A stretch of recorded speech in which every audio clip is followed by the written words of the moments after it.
আবিরকে দেখে দূরে সরে যেতে থাকে। আবির কোনো কথা না বলে একদম শেষ বেঞ্চে গিয়ে বসে পড়ে। ক্লাসের সবাই ওর দিকে তাকাচ্ছে। সে স্মার্ট হয়ে এসেছে তার জন্য তাকায় না, সে যে এমন খ্যাত এটা দেখার জন্যই সবাই তাকায় ওর দিকে। তবে আবিরের মেধা সবার থেকে অনেক গুণ বেশি। এ কারণেই সে মাত্র 10 দিনে স্যারদের কাছে বেশ পরিচিতি লাভ করেছে। আচ্ছা নেহা, আজ যদি ব্রেক টাইমে আমরা ওকে নিয়ে একটু মজা করি কেমন হবে? কেমন মজা? ওই ধর তিশা যে ওকে দাঁড় করিয়ে কথা বলবে, সোহেল যে ওর বসার জায়গাতে চুইংগাম লাগিয়ে দেবে। গ্রেট আইডিয়া, তাহলে চল এটা করা যাক। হুম। কয়েকটা ক্লাস শেষ করে ব্রেক টাইম আসে। আবির বসা থেকে উঠে চলে আসবে, তখনই তিশা নামের মেয়েটা 3 হাত দূরে মুখ রুমাল ঢেকে বলে, এই ছেলে, উঠে দাঁড়া বলছি। আপনি বলেন আপনার জন্য কি সবার কাছ থেকে টাকা তুলবো? আবির তিশার ঝাড়ি শুনে উঠে দাঁড়ায়। আর ঠিক তখনই সোহেল পেছন থেকে এসে অনেকগুলো চুইংগাম লাগিয়ে পালিয়ে যায়। আবির দাঁড়িয়ে বলে, কেন? আপনার যে গায়ে দুর্গন্ধ আর শার্টে যে ময়লা, এতে করে তো ক্লাস করা যায় না। নতুন কাপড় কিনে দিব। নতুন কাপড় লাগবে না। আবির কথাটা বলে বেঞ্চে বসে পড়ে। সবাই হো হো করে হাসতে থাকে।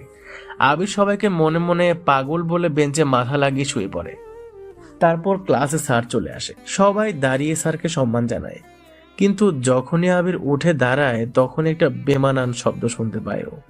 কেবল আবির নয়, নেহা, তিন্নি, নাইমা, তিশা, সোহেল, আরিফ, বলতে গেলে সবাই শুনতে পায় শব্দটা। আর এটা শুনে নেহারা জোরেই হেসে ওঠে।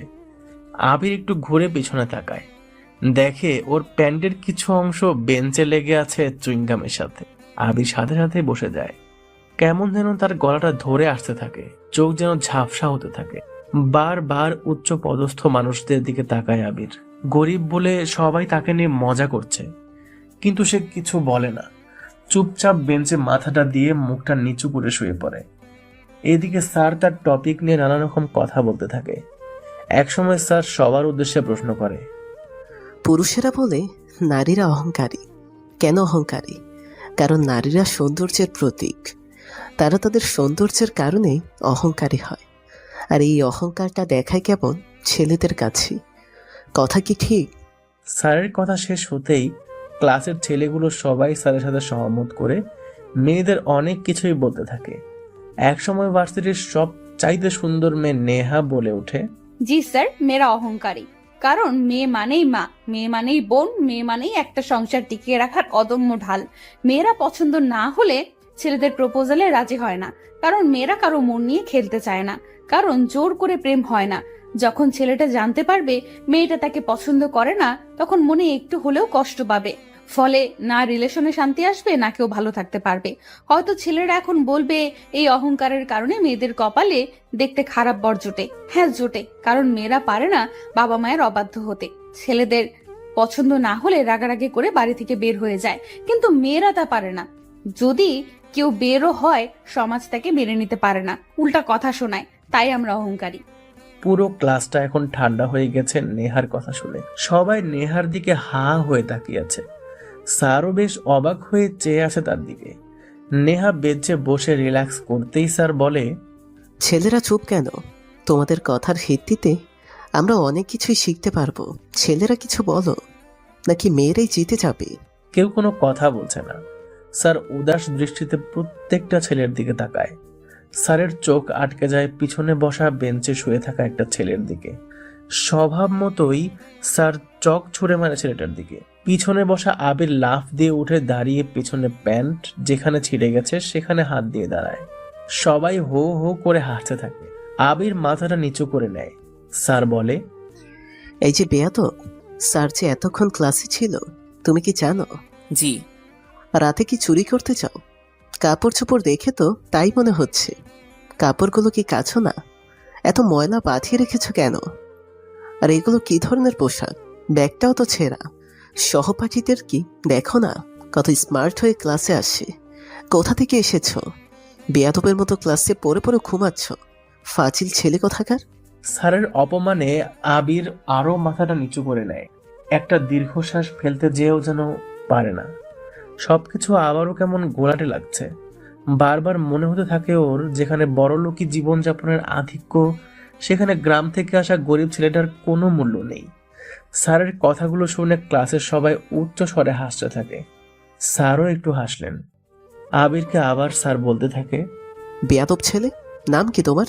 জি আবির, আবির হাসান থাক থাক, আর বলতে হবে না, নামটাই খালি ভদ্র। আর চেহারা দেখো, ময়লার কোটাও। তা বাবা আবির, এতক্ষণ ক্লাসে কোন বিষয়ে কথা হচ্ছিল তুমি জানো? জানবে কি করে? পরে পরে তো তুমি ঘুমাচ্ছিলে। দূর, এই ছেলেটা থাকলে আমি কখনোই ক্লাস নিতে আসবো না। গেলাম আমি। স্যার যাবেন না? স্যার সবার কথা উপেক্ষা করে চলে যেতে উদ্যত হলেন। দরজার কাছে প্রায় যেতে একটু জোরেই আবির বলে ওঠে, স্যার, আপনি বোঝাচ্ছিলেন সমাজে নারীদের অহংকার করাটা আসলে দোষের কিছু না। এ ব্যাপারে আমাদের ক্লাসের সুন্দরী মেয়ে অনেক কিছুই বলেছে। হ্যাঁ, মেনে নেওয়া যায় তাদের অহংকার করাটা ঠিক, কিন্তু তারা কখনো জানে না একটা ছেলে পরিবারের জন্য কতটা গুরুত্বপূর্ণ। স্যার, একটা পরিবারে বাবা যদি পঙ্গু হয়, মা বাবাকে সেবা আর সংসারের অনেক রকম কাজ করে, আর তখন সেই পরিবারের ছেলে কি করবে? সংসারের হাল ধরবে। যেমনটা ক্যাম্পাসে বাদাম বিক্রি করা মিন্নুও করে, আর আমরা নতুন সাজে প্রতিদিন এসে মিন্নুর থেকে বাদাম কিনে মজা করে খাই। স্যার, মেয়ে তো মেয়েই, বিয়ের আগে বাপের অধীনে থাকে। বিয়ের বয়স হলে সেই একটা ছেলেকেই তো বিয়ে করতে হবে তাকে। তারপর মেয়েটা স্বামীর আদুলে চলে যায়, হোক সে মা, হোক সে তখন কারো ভাবি। কিন্তু যে ছেলেটা না খেয়ে বাবার জন্য আগেই সংসারের হাল ধরেছে, সেই ছেলেটাই তো আবার নারী মানে বউকে দেখাশোনা করবে। তাহলে অহংকারটা কার করা উচিত, ছেলের নাকি মেয়ের? ছেলেরা কিন্তু অহংকারী হয় না স্যার, তারা করে না। কারণ ছেলেরা মা বাবা বউ নিজের বাচ্চা দেখাশোনা করে, নিজেরই সুখটাকে ভুলে। ছেলেরা চাইলে রাগ করে বাড়ি থেকে চলে যায়, মেয়েরা তা করে না, কারণ মেয়েরা একজন বাবা। জি জি স্যার, বাবা মানে ছেলে, কিন্তু স্যার বাবার কাছে সম্পত্তি হলো মেয়ে, তারপর বিয়েও করে স্বামীকে, মানে একটা ছেলে স্যার। কোনো মেয়ে বেকার ছেলেকে বিয়ে করে না। তাই ছেলে যখন আগেই মা বাবার দায়িত্ব নিয়ে সংসারের হাল ধরে, তখনই তাকে আরও একটি দায়িত্ব নিতে হয়, অর্থাৎ বউয়ের। তবে ছেলে মেয়ে একে অন্যের অর্ধাঙ্গিনী, একে অপরের পরিপূরক। এদেরকে নিয়ে তর্ক নয়, ভালোবাসার বীজ বপন করা উচিত। সবাই হা হয়ে যায়। আবির সবার দিকে তাকিয়ে ধপ করে বেঞ্চে বসে পড়ে। চুইংগাম তখনও বেঞ্চে লেগে আছে। অনেকদিন ব্যবহার্য প্যান্টে চুইংগাম লেগে কয়েকবার বসা ওঠা করতে যেয়ে বেশ খানিকটা ছিঁড়ে গেছে। তাই আবির শটান করে বসে আবারও বেঞ্চে মাথা লাগিয়ে শুয়ে পড়ে। স্যার নিজের জায়গাতে এসে দাঁড়ায়। তখনও ক্লাসে সবাই চুপ হয়ে বসে আছে। এমন খ্যাতমার্কা ছেলে এত কিছু বলতে পারে তা কেউ জানতো না। স্যার ডাক দেয়, এই ছেলে, এদিকে আসো। আবির মাথা তুলে স্যারের দিকে তাকায়। করুণ এক চাহনি। সেই চাহনিতে চিৎকার করে বলতে ইচ্ছে করছে আবিরের অনেক কথা, কিন্তু সে পারছে না। স্যার আবারও তাকে ডাকে, কিন্তু উঠতে পারে না। স্যার এবার জোরেই ডাক দেয়। আবির আর দেরি না করে উঠে দাঁড়ায়। সাথে সাথেই পুরো পেছনের অংশের অনেকটাই ছিঁড়ে যায়। আবির বেঁচে থাকা ব্যাগটা পিছনে রেখে ক্লাস থেকে দৌড়ে বের হয়ে আসে। নেহারা হেসে ওঠে। আবির সেই হাসির শব্দ থেকে পালাতে রঙন ফুল গাছটা নিচে এসে বসে। খানিক সময় পর মিন্নু এসে পাশে দাঁড়ায়।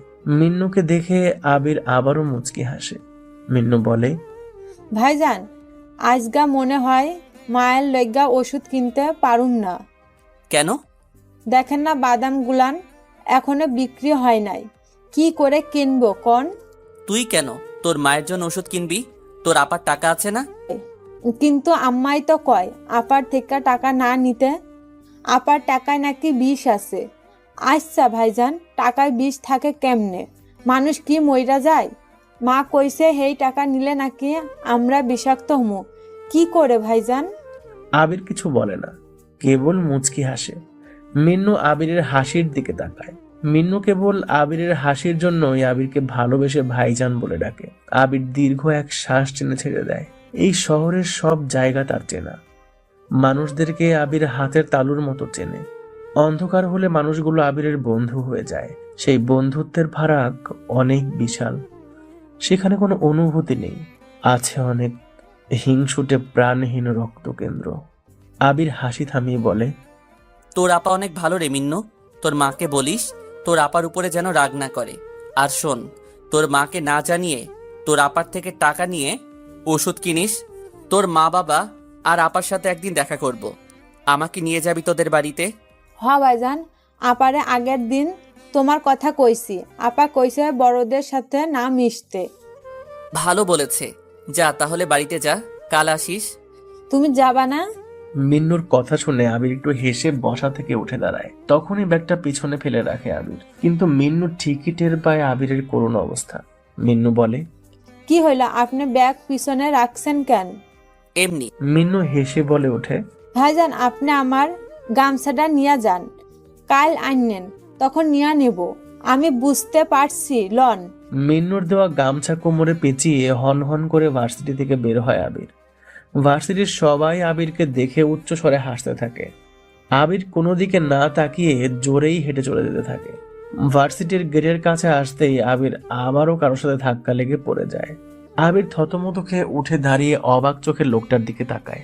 মুখে সিগারেট, গলাতে লম্বা চেইন, দামি পোশাক, চোখে চশমা।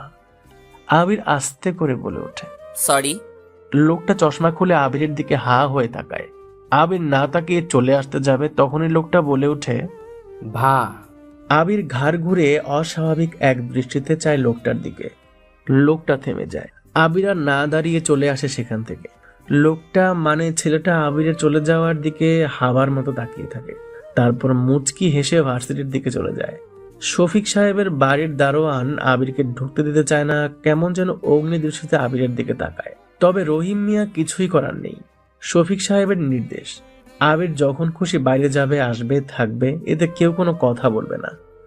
কেবল ছিনতাইকারীদের থেকে বাঁচিয়েছে বলে শফিক সাহেবের এমন আচরণ বাড়ির কেউ মেনে নিতে পারছে না। তবুও কারো কিছু বলার নেই। তবে শফিক সাহেব না থাকলে সায়রা বেগম আর নেহা অনেক রকমের কথা শোনায় আবিরকে। পরের দিনের কথা, ওই নেহা, দেখছিস আজকেও কেমন করে ভার্সিটিতে এসেছে? আমি না আর নিতে পারছি না, ওকে ভার্সিটি ছাড়া করতেই হবে। ফারিয়ার কথা শুনে নীলা ক্যাম্পাসের রাস্তার দিকে তাকায়। কাল সারাদিন নেহা নিলয়কে বাড়ির বাইরে যেতে বা ঢুকতে দেয়নি। অবশ্য নেহা নিলয়ের উপর যে নজর রাখে সেটাও না, কিন্তু গতকাল ক্লাসে মজা করার জন্য নেহা দেখতে চেয়েছিল নিলয় বাড়ি ছেড়ে চলে যায় কিনা, কিন্তু সেটা করেনি। গ্রাম থেকে এসেছে তো তাই এরকম ছ্যাঁচড়াও। বাদ দে, ওর কথা পরে হবে, এখন চল আড্ডা দেই। আরে দাঁড়া দাঁড়া, বেটাকে নিয়ে একটু খেলা করি। ওকে, তাহলে কি ডাক দেব? দে, তাহলে মজাই করি। আবির ছেলেটা মাথা নিচু করে ক্যাম্পাসে এসেছে। কাল সারা রাত সে ঘুমোয়নি, খুব কেঁদেছেও। সবটা সময় ভেবেছে সে গরিব বলে আজ তাকে এত কিছু সহ্য করতে হয়েছে, কিন্তু সে কি আসলেই গরিব? আবির নিজের মতো করেই হাঁটছে। ঠিক তখনই শুনতে পায়, ওই ডাস্টবিন আবির, এদিকে আয়। আবির সেদিকে তাকায়, দেখেন নেহা সহ ওদের বান্ধবী বন্ধুরা তাকে ডাকছে। আবির ওদের দিকে এগিয়ে যেয়ে মুচকি হাসি দিয়ে বলে ওঠে, আমাকে কেন ডাকছেন? ওরে কি গেওরে, গ্রামে থাকা মানুষগুলো যে একটু বেশি আবাল, তাই একে না দেখলে বুঝতে পারতাম না। সহপাঠীদের আপনি করে বলছেন তো বলবে না, ওর তো কথা বলার যোগ্যতা নেই। আচ্ছা, আপনার প্রবলেমটা কি? আপনি আমাদের বাড়ি থেকে যাচ্ছেন না কেন? আবির চুপচাপ দাঁড়িয়ে থাকে। আবির সবার দিকে তাকিয়ে একটু মুচকি হেসে বলে, আপনার আব্বুই আমাকে রেখেছে, উনি বললেই আমি চলে যাব, আপনার কথাতে না। তোর সাহস কি করে হয় রে আমার মুখের ওপর কথা বলার? ওই ফারিয়া, যা তো শফিক মামার দোকান থেকে আইসক্রিম কিনে আন, সব ওর মুখে আর জামাই লাগিয়ে দেব। ফারিয়া, নাইমা আর সোহেল ওরা তিনজন মিলে আইসক্রিম কিনতে যায়। আবির সেদিকে তাকিয়ে ধীরে ধীরে সেখান থেকে চলে আসতে যাবে, তখনই আরিফ, তিশা এসে আবিরকে পাকড়ে ধরে। আবির চুপচাপ দাঁড়িয়ে যায়। আবিরের চোখ চারপাশে এমন কাউকে খুঁজতে থাকে যে এসে বলবে ওকে ছেড়ে দাও, কিন্তু কেউ নেই। সবাই নিজের কাজের জন্য ব্যস্ত। সবাই আবিরকে জোকার দৃষ্টিতে তাকিয়ে দেখতে থাকে। কয়েক মিনিট পরে ওরা তিনজন এসে হাজির। আরিফ আর সোহেল আবিরের হাত ধরে রাখে। নেহা, তিন্নি, ফারিয়া, নাইমা ওরা চারজন এসে আবিরের মুখে, মাথায় আর তার ময়লা শার্টে, মাথায়, মুখে, ঘাড়ে, কানে, গলাতে আইসক্রিম লাগাতে থাকে। আবির মাথাটা নিচু করে নেয়, চোখ দুটো মাটির দিকে করে নেয়। সবাই আবিরকে নিয়ে হাসতে থাকে। ঠিক তখনই ভারিয়া বলে ওঠে, ওই দেখ, ওই নতুন ছেলেটাকে দেখ, কি হট রে! স্টাইল দেখেই বোঝা যায় রোজ জিম করে। সবাই ক্যাম্পাসের গেটের দিকে তাকায়। বাইকে আসা একটা ছেলের দিকে সবাই চোখ আটকে যায়। সাথে আবির ও মাহাতুলে সেদিকে তাকায়। দেখে কালকের সেই ছেলেটা, যার সাথে আবির ভুলবশত ধাক্কা খেয়েছিল। আবির সেদিকে তাকাতেই দেখে সেই নতুন ছেলেটা তার দিকে তাকিয়ে আছে। ছেলেটা বাইক রেখে ওদের পাশ দিয়ে হেঁটে যেতেই তিন্নি ডাক দেয়, এক্সকিউজ মি, আপনাকে কাল ভার্সিটিতে দেখেছিলাম। নতুন স্টুডেন্ট? নাম কি আপনার? ছেলেটা থেমে যায়, আবিরের পাশে এসে দাঁড়ায়। আবির মাথাটা নিচু করে নেয়। ছেলেটা আবিরের দিকে আর চোখে তাকাতেই কয়েক হাত দূরে যায় ছেলেটা। আবিরের সারা গায়ে আইসক্রিম লেগে আছে। সবাই ভাবছে আবিরকে বাজে দেখার কারণে ছেলেটা সরে গিয়েছে, কিন্তু বিষয়টা তা নয়, অন্য কিছু। ছেলেটা কিছু সময় চুপ থেকে বলে, আমি শাহন, বিভাগ। ও, আমরা সবাই তো একই বিভাগের স্টুডেন্ট। আমি ফারিয়া, ও তিন্নি, ও নেহা, ও নাইমা, তিশা, সোহেল, আরিফ। আর উনি? শাওন নামের ছেলেটা আবিরের দিকে তাকিয়ে কথাটা বলে। সবাই কিছুক্ষণ বিরক্ত নিয়ে আবিরের দিকে তাকিয়ে থেকে নেহা বলে, এই যে খ্যাত ময়লার ডাস্টবিন, তুই এখনো এখানে দাঁড়িয়ে আছিস কেন? যা ভাগ সামনে থেকে, যা। আবির আর দাঁড়ায় না, সেখান থেকে জোরে হেঁটে কিছুটা দূরে চলে আসে। দূরে এসে পেছনে ঘুরে তাকায় ওদের দিকে। শাওন নামের ছেলেটা তখনও আবিরের দিকে তাকিয়ে আছে। আবির শাওনের দিকে তাকিয়ে মুচকি হাসি দিল। শাওন কিছু বলতে যে বলতে পারল না। রঙ্গন ফুল গাছের নিচে আবির বসে রুমাল বের করে মুখটা কোনো রকমে মুছে নেয়। এদিকে শাওন ওদের সাথে গল্প করতে ব্যস্ত। আবির কোনো রকমে নিজেকে ঠিকঠাক করে নেয়। ওদের দিকে তাকিয়ে একটা মুচকি হাসি দিয়ে দীর্ঘশ্বাস ফেলে। তারপর আবির ছেঁড়া ব্যাগ থেকে একটি বই বের করে পড়তে থাকে। কিছু সময় যাওয়ার পর শুনে পায়, ভাইজান কেমন আছেন? চোখ তুলে তাকিয়ে দেখে মিন্নু এসে পাশে বসেছে। আজ বাদামের পরিমাণ গামলাতে কম। মিন্নুর দিকে তাকিয়ে মুচকি হাসি দিয়ে আবির বলে, কিরে, আজ বাদাম এত কম কেন? আজ ভালা বিক্রি হয়েছে। ও, তা তোর মুখটা এমন শুকনা কেন? মিন্নু কিছু বলে না। আবিরের দিকে তাকিয়ে আবার চোখ সরিয়ে নেয়। আবির ব্যাগে বই রেখে মিন্নুর মাথায় হাত দিয়ে বলে, কি হয়েছে রে, আজ চুপ কেন? মায়ের ওষুধ কিনতে পারিস নাই? আচ্ছা, চিন্তা করিস না, আমি দেব। সেটা না ভাইজান, মায়ের ওষুধ কিনেছিলাম। তাহলে? আপা। কি হয়েছে তোর আপার? জানো ভাইজান, আপা আমাকে খুব ভালোবাসে। ছোট থেইকাই আপার আদরে বড় হয়েছি। আপা আমার গায়ে কখনোই হাত ওঠায় নাই, কিন্তু আজকা সকালে আমার গায়ে আপা জোরে চর মাইরা কইছে একদিন সব ছাইরা চইলা যাইব। মিন্নু কান্না করতে থাকে। আবির মিন্নুর মাথায় হাত দিয়ে বলে, কেন রে, কি হয়েছে? জানি না ভাইজান, আজ যখন ভোরে ঘুম থেইকা উইঠা দেখি আপা আইছে আর বাবা আমারে বকতাছে। তখন দেখে আফার বাবার লগে ঝগড়া করতেছে। এক সময় আফা ঘর থেকে বের হইয়া উঠানে গিয়া বসে। আমিও আফার লগে যাই। আফার মুখে কেমন যেন দাগ দেখি আমি, যেন মনে হইতাছিল আফারে কেউ সারা রাত ধইরা মারছে। গলায় কপালে ঠোঁটে কেমন যেন কামড়ের দাগ দেখা ভয় পাইছিলাম। আফারে এইসব জিজ্ঞাইতেই সে আমারে জড়াইয়া ধরে কান্না করতে করতে কয়, তুই এসব বুঝবি না রে, এগুলো পেটের ক্ষুধার আর জীবন চালানোর দাগ রে। আচ্ছা ভাইজান, আপনি তো পেটের ক্ষুধা মিঠান, তাহলে আপনার কোনো দাগ নেই? আমার যখন খিদা লাগে আমিও তো খাই, কয় আমার তো কোনো দাগ নাই। নিলয় চুপ হয়ে যায়। কি বলবে ও ঠিক খুঁজে পাচ্ছে না। কেবল মিন্নুর দিকে তাকিয়ে জড়িয়ে ধরে বলে, বাদ দে সব, তুই বরং আমার সাথে অন্য কথা বল। তোর বাড়িতে আমাকে কিন্তু নিয়ে যাস নাই? হ্যাঁ, আপনারে নিয়া যামু। আফা যেদিন বাড়ি থাকবো সেদিন নিয়া যামু। শুক্রবারে আফা বাড়িতে থাকে সব সময়, সেদিন নিয়া যামু। আচ্ছা। আবির মিন্নুর থেকে চলে আসে। ক্লাসের সময় হয়ে গেছে। আবির সেখান থেকে উঠে ক্লাসের দিকে এগোতে থাকে। ওর আগে নেহারা ক্লাসে প্রবেশ করে। তারপর ফারিয়া বলল, আজকে খ্যাটটাকে নিয়ে চল না, নতুন কিছু নিয়ে মজা করি। ফারিয়ার কথা শুনে সবাই একসাথে জড়ো হয়ে যায়। ওদের পাশের বেঞ্চে শাওন বসে আছে। ফারিয়ার কথা ঠিকই শুনে ফেলেছে ও। ফারিয়ার কথা শুনেই শাওন পেছনের দিকে তাকায়। সবার শেষে বসা চুপচাপ ময়লা শার্ট পরা আবির নামে ছেলেটার দিকে শাওন এক দৃষ্টিতে তাকিয়ে।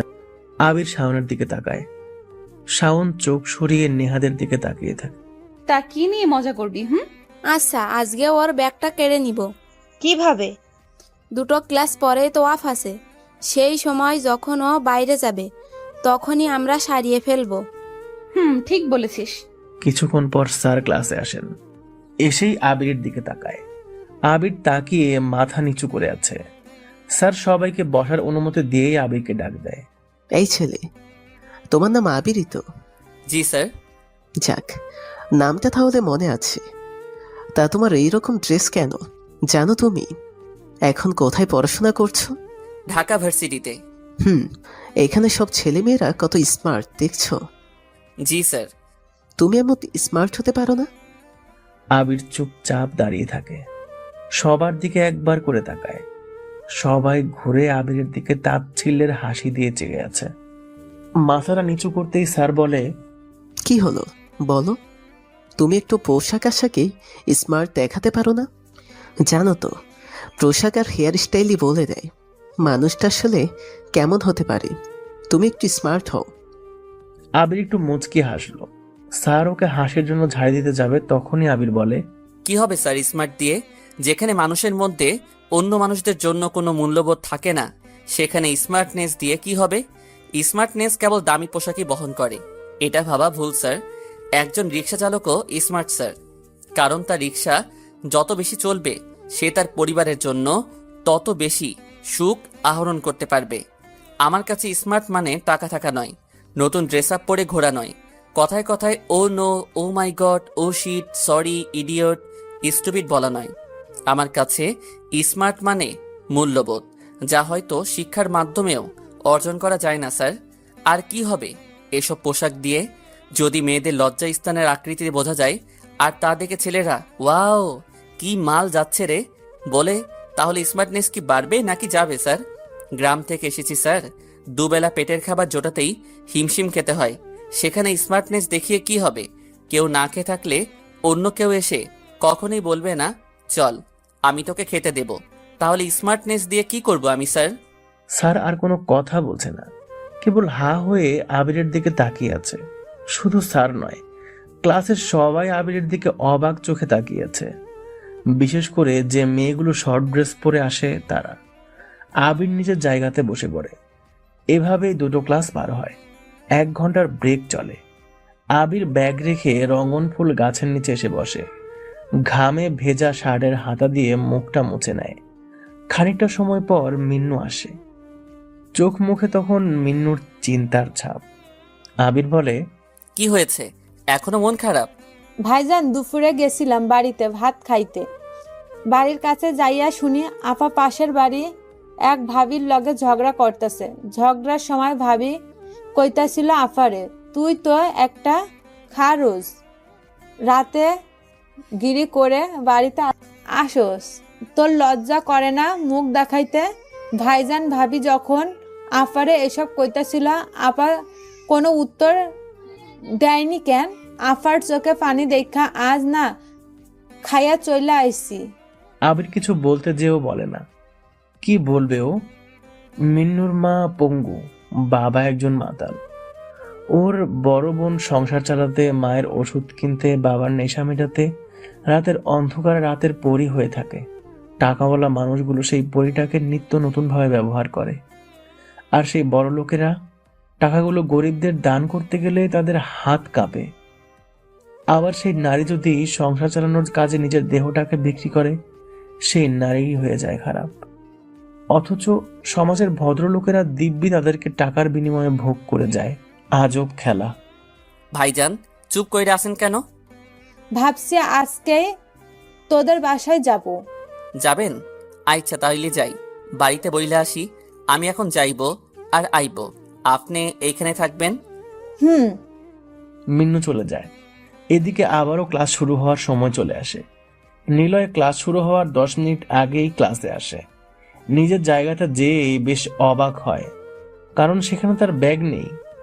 আবির সব দিকে একবার চোখ বুলিয়ে নেয়, কোথাও আবিরের ব্যাগের চিহ্নও দেখা যাচ্ছে না। আবির আরো ভালো করে সব বেঞ্চে তাকায়, কিন্তু সেখানে আবিরের ব্যাগ নেই। শেষে আবির বেশ কাচুমাচু হয়ে সামনে বসা ছেলেগুলোর কাছে যায়। সোহেল, আরিফ, শাওন আরো অনেকেই বসে আছে সেখানে। আবির কাচুমাচু হয়ে সোহেলকে জিজ্ঞেস করে, ভাই আমার ব্যাগটা দেখেছেন? সবাই উচ্চ স্বরে হেসে ওঠে। আবির যে 1 নাম্বার খ্যাত তা আবিরের কথা শুনেই বুঝে গিয়েছে সবাই। ক্লাসমেটদেরও আপনি করে বলছে, তাও ভাই ডেকে। আরিফ আবিরের জামার কলার ধরে বলে, শালা, তোর ব্যাগ কোথায় আমরা কি জানি? তোর ব্যাগ কি আমরা দেখে বেড়াই? কোথায় ছেঁড়া ব্যাগ, কোথায় দামি ব্যাগ? যা ভাগ সামনে থেকে। ভাই ব্যাগ দেখছেন? ঢং দেখলে মনে হয় শালা তোকে ঘুষিয়ে মেরে দিই। যা সর সামনে থেকে, আবাল কোথাকার। কাকে কি বলছিস? ওর তো কানও কাটা, দেখিস না ছ্যাঁচড়ার মতো আমাদের বাড়িতে পড়ে আছে। এর থেকে আমাদের বাড়ির কাজের ছেলেটাও স্মার্ট। যে কোনো মেয়ে হুট করে কাজের ছেলেটাকেই প্রপোজ করতে পারে। হা হা।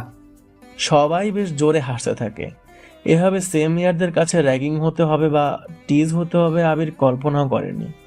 আবির আর দাঁড়ায় না, মন খারাপ করে ক্লাসের বাইরে চলে আসে। শাওন নামের ছেলেটা কিছু বলতে যেও চুপ থাকে। আবির বের হতেই সবাই জোরে জোরে হাসতে থাকে। আবির আর দাঁড়ায় না, সোজা ভার্সিটি থেকে চলে আসে। ক্লাস শেষ হওয়ার পর সবাই একসাথে বের হয়। তিন্নি, নাইমা, তিশা শাওনের সাথে বেশ খাতির জমিয়েছে। এদিকে নেহা আর ফারিয়া একসাথে বের হয়েই ফারিয়া বলে, কি করবি এখন? ব্যাগটা তো ফেরত দিতে চেয়েছিলাম, কিন্তু ছেলেটা তো ক্লাসেই আসেনি। চল বাদ দে, কাল আসলে দিয়ে দিব। হুম।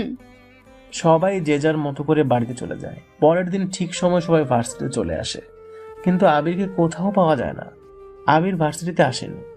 ওই ফারি, ছেলেটা তো আসলো না, কি করি ব্যাগ নিয়ে? আরে রেখে দে, আজ আসেনি কাল আসবে। ওর জায়গায় আমরা আগে থেকে ব্যাগটা রেখে দেব, তাহলে জানতেও পারবে না কে করেছিল এসব। আচ্ছা বেশ। ওরা কয়েকজন মিলে গল্প করছিল। মিন্নু বাদাম নিয়ে ওদের সামনে এসে দাঁড়ায়। মিন্নুকে নেহা দেখেই বলে, আজ বাদাম নেব না রে। আপা ভাইজান আহে নাই। কেন ভাইজান? ওই যে দাঁত গুনা হলুদ, গায়ে ময়লা জামা পইরা আসে, আবির নাম ভাইজানের, উনি আসে নাই। না কেন? এমনিতেই আইসা থাকেন। মিন্নুর মন খুবই খারাপ। কাল রাতে তার রেনু আপা বাসায় ফেরেনি। যখন সকালে মিন্নু বাদাম নিয়ে ভার্সিটিতে আসছিল, তখন দেখে তার আপা খোঁড়াতে খোঁড়াতে বাড়ির দিকে আসছে। আপার দিকে তাকিয়ে মিন্নু জিজ্ঞাসা করেছিল, কি হয়েছে আপা? ওর আপা কোনো উত্তর দেয় না।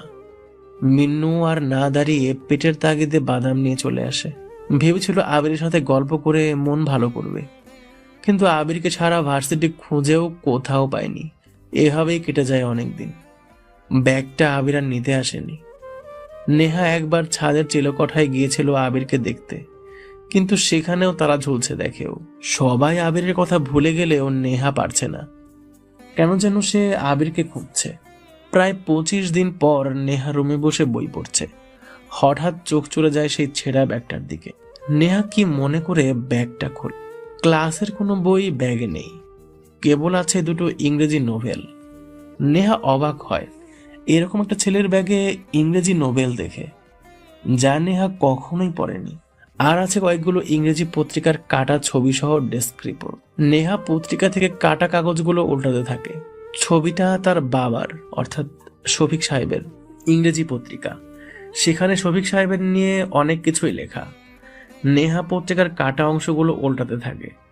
দেশের সব বড় বড় নামকরা মানুষের ছবি সেখানে গচ্ছিত আছে। নেহা বেশ অবাক হয়ে তাকিয়ে আছে সেসবের দিকে। নেহা ব্যাগটা আরো ভালোভাবে চেক করে। কয়েকটি ছবি দেখে সে। একজন বয়স্ক মহিলার ছবি, একটা ম্যাগাজিনের উপর পাতার ছবি, আর আরেকটা আছে 5 জন ছেলে দাঁড়িয়ে আছে, মুখে কালো মাস্ক, হাতে কালো কভার এবং পিস্তল নিয়ে। নেহা ছবিগুলো বেশ কিছু সময় পর দেখে আবার ঠিক মতো রেখে দেয়। কেবল একটা কথাই ভাবতে থাকে, এরকম একটা গেও মার্কা ছেলের ব্যাগে ইংরেজি নোভেল, আবার এত কিছু কেন রাখা? ক্যাম্পাসে বসে সবাই আড্ডা দিচ্ছে। শাওন নামের ছেলেটা সবার সাথে মিশলেও বড্ড চুপচাপ থাকে। অন্য একটি শহর থেকে সে পড়তে এসেছে এখানে, মামার বাসায় থেকে পড়াশোনা করে, সবাই তাই জানে।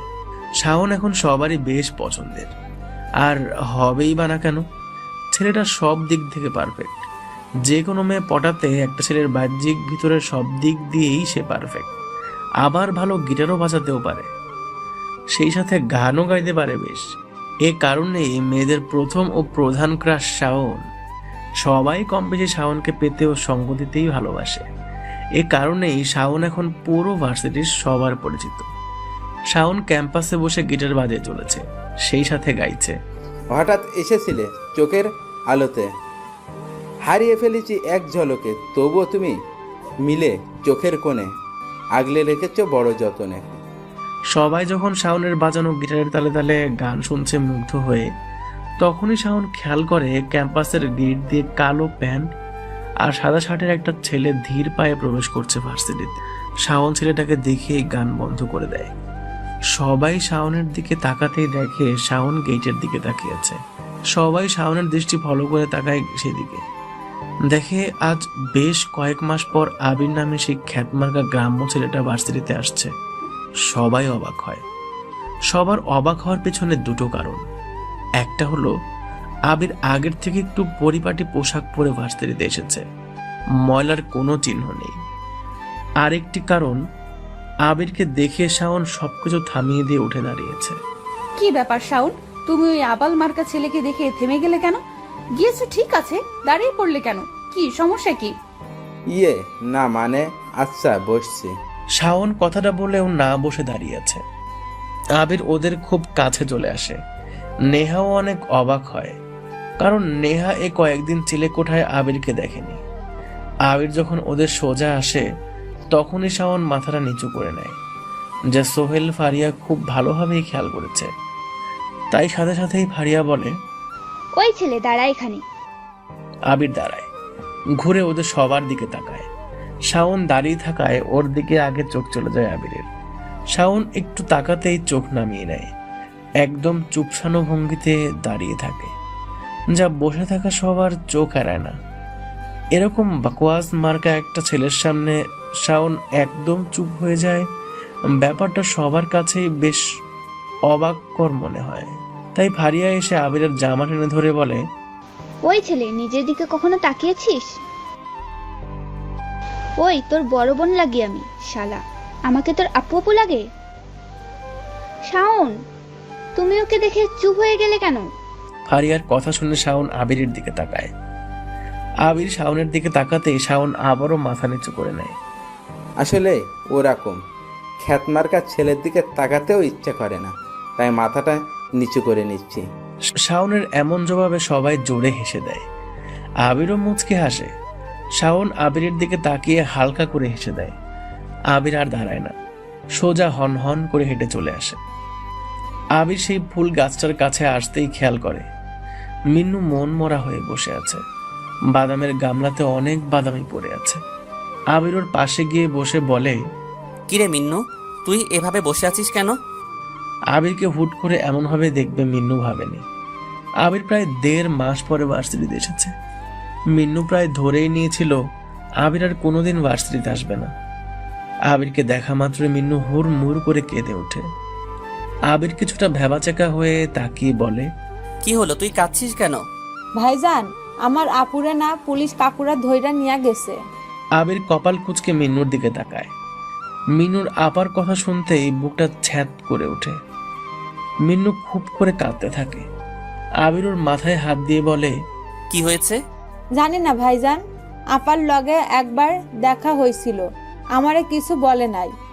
তখন পুলিশদের কাছে আপা কাঁদতে কাঁদতে কইতাছিল, কি করেছি আমি, রাতে তো বাড়িতে ফিরছিলাম, আমাকে কেন ধরে এনেছেন? পুলিশেরা আপারে খুব গালি দিতেছিল, দেখা আমি চইল্লা আসি। 4 দিন হইল আপারে ধইরা নিয়া গেছে। আচ্ছা ঠিক আছে। জানো ভাইজান, আমি পুলিশদের পা জড়াই ধরছিলাম, কাইন্দা কইছিলাম আমার আপারে সাইডা দিতে, আমাকে ধইরা রাখা দিন, ও কিছু করতে পারে না, আমার আপা অনেক ভালো একজন, ওকে ছাইরা দেন। পুলিশরা আমার জোরে লাথি মাইরা কইছিল তোর আপা তো একটা। আবিরের দিকে তাকিয়ে কথাগুলো বলে মিন্নু। মিন্নু ছল ছল চোখে ঠিকই আবিরের মুখের রং পাল্টে যাওয়ার দৃশ্যটা লক্ষ্য করেছে। মিন্নু এমন রং পাল্টানোর মানেটা খুব ভালো করেই জানে। কেউ খুব রেগে গেলে মুখের এক্সপ্রেশন আর রক্তবর্ণ যে ভাব আসে তা মিন্নুরও অচেনা নয়। আবির বলে, তুই বাসায় যা, তোর আপা বাড়িতে চলে আসবে। বাসায় যাব না ভাইজান, আম্মা আব্বা আপারে নিয়ে চিন্তা করতেছে।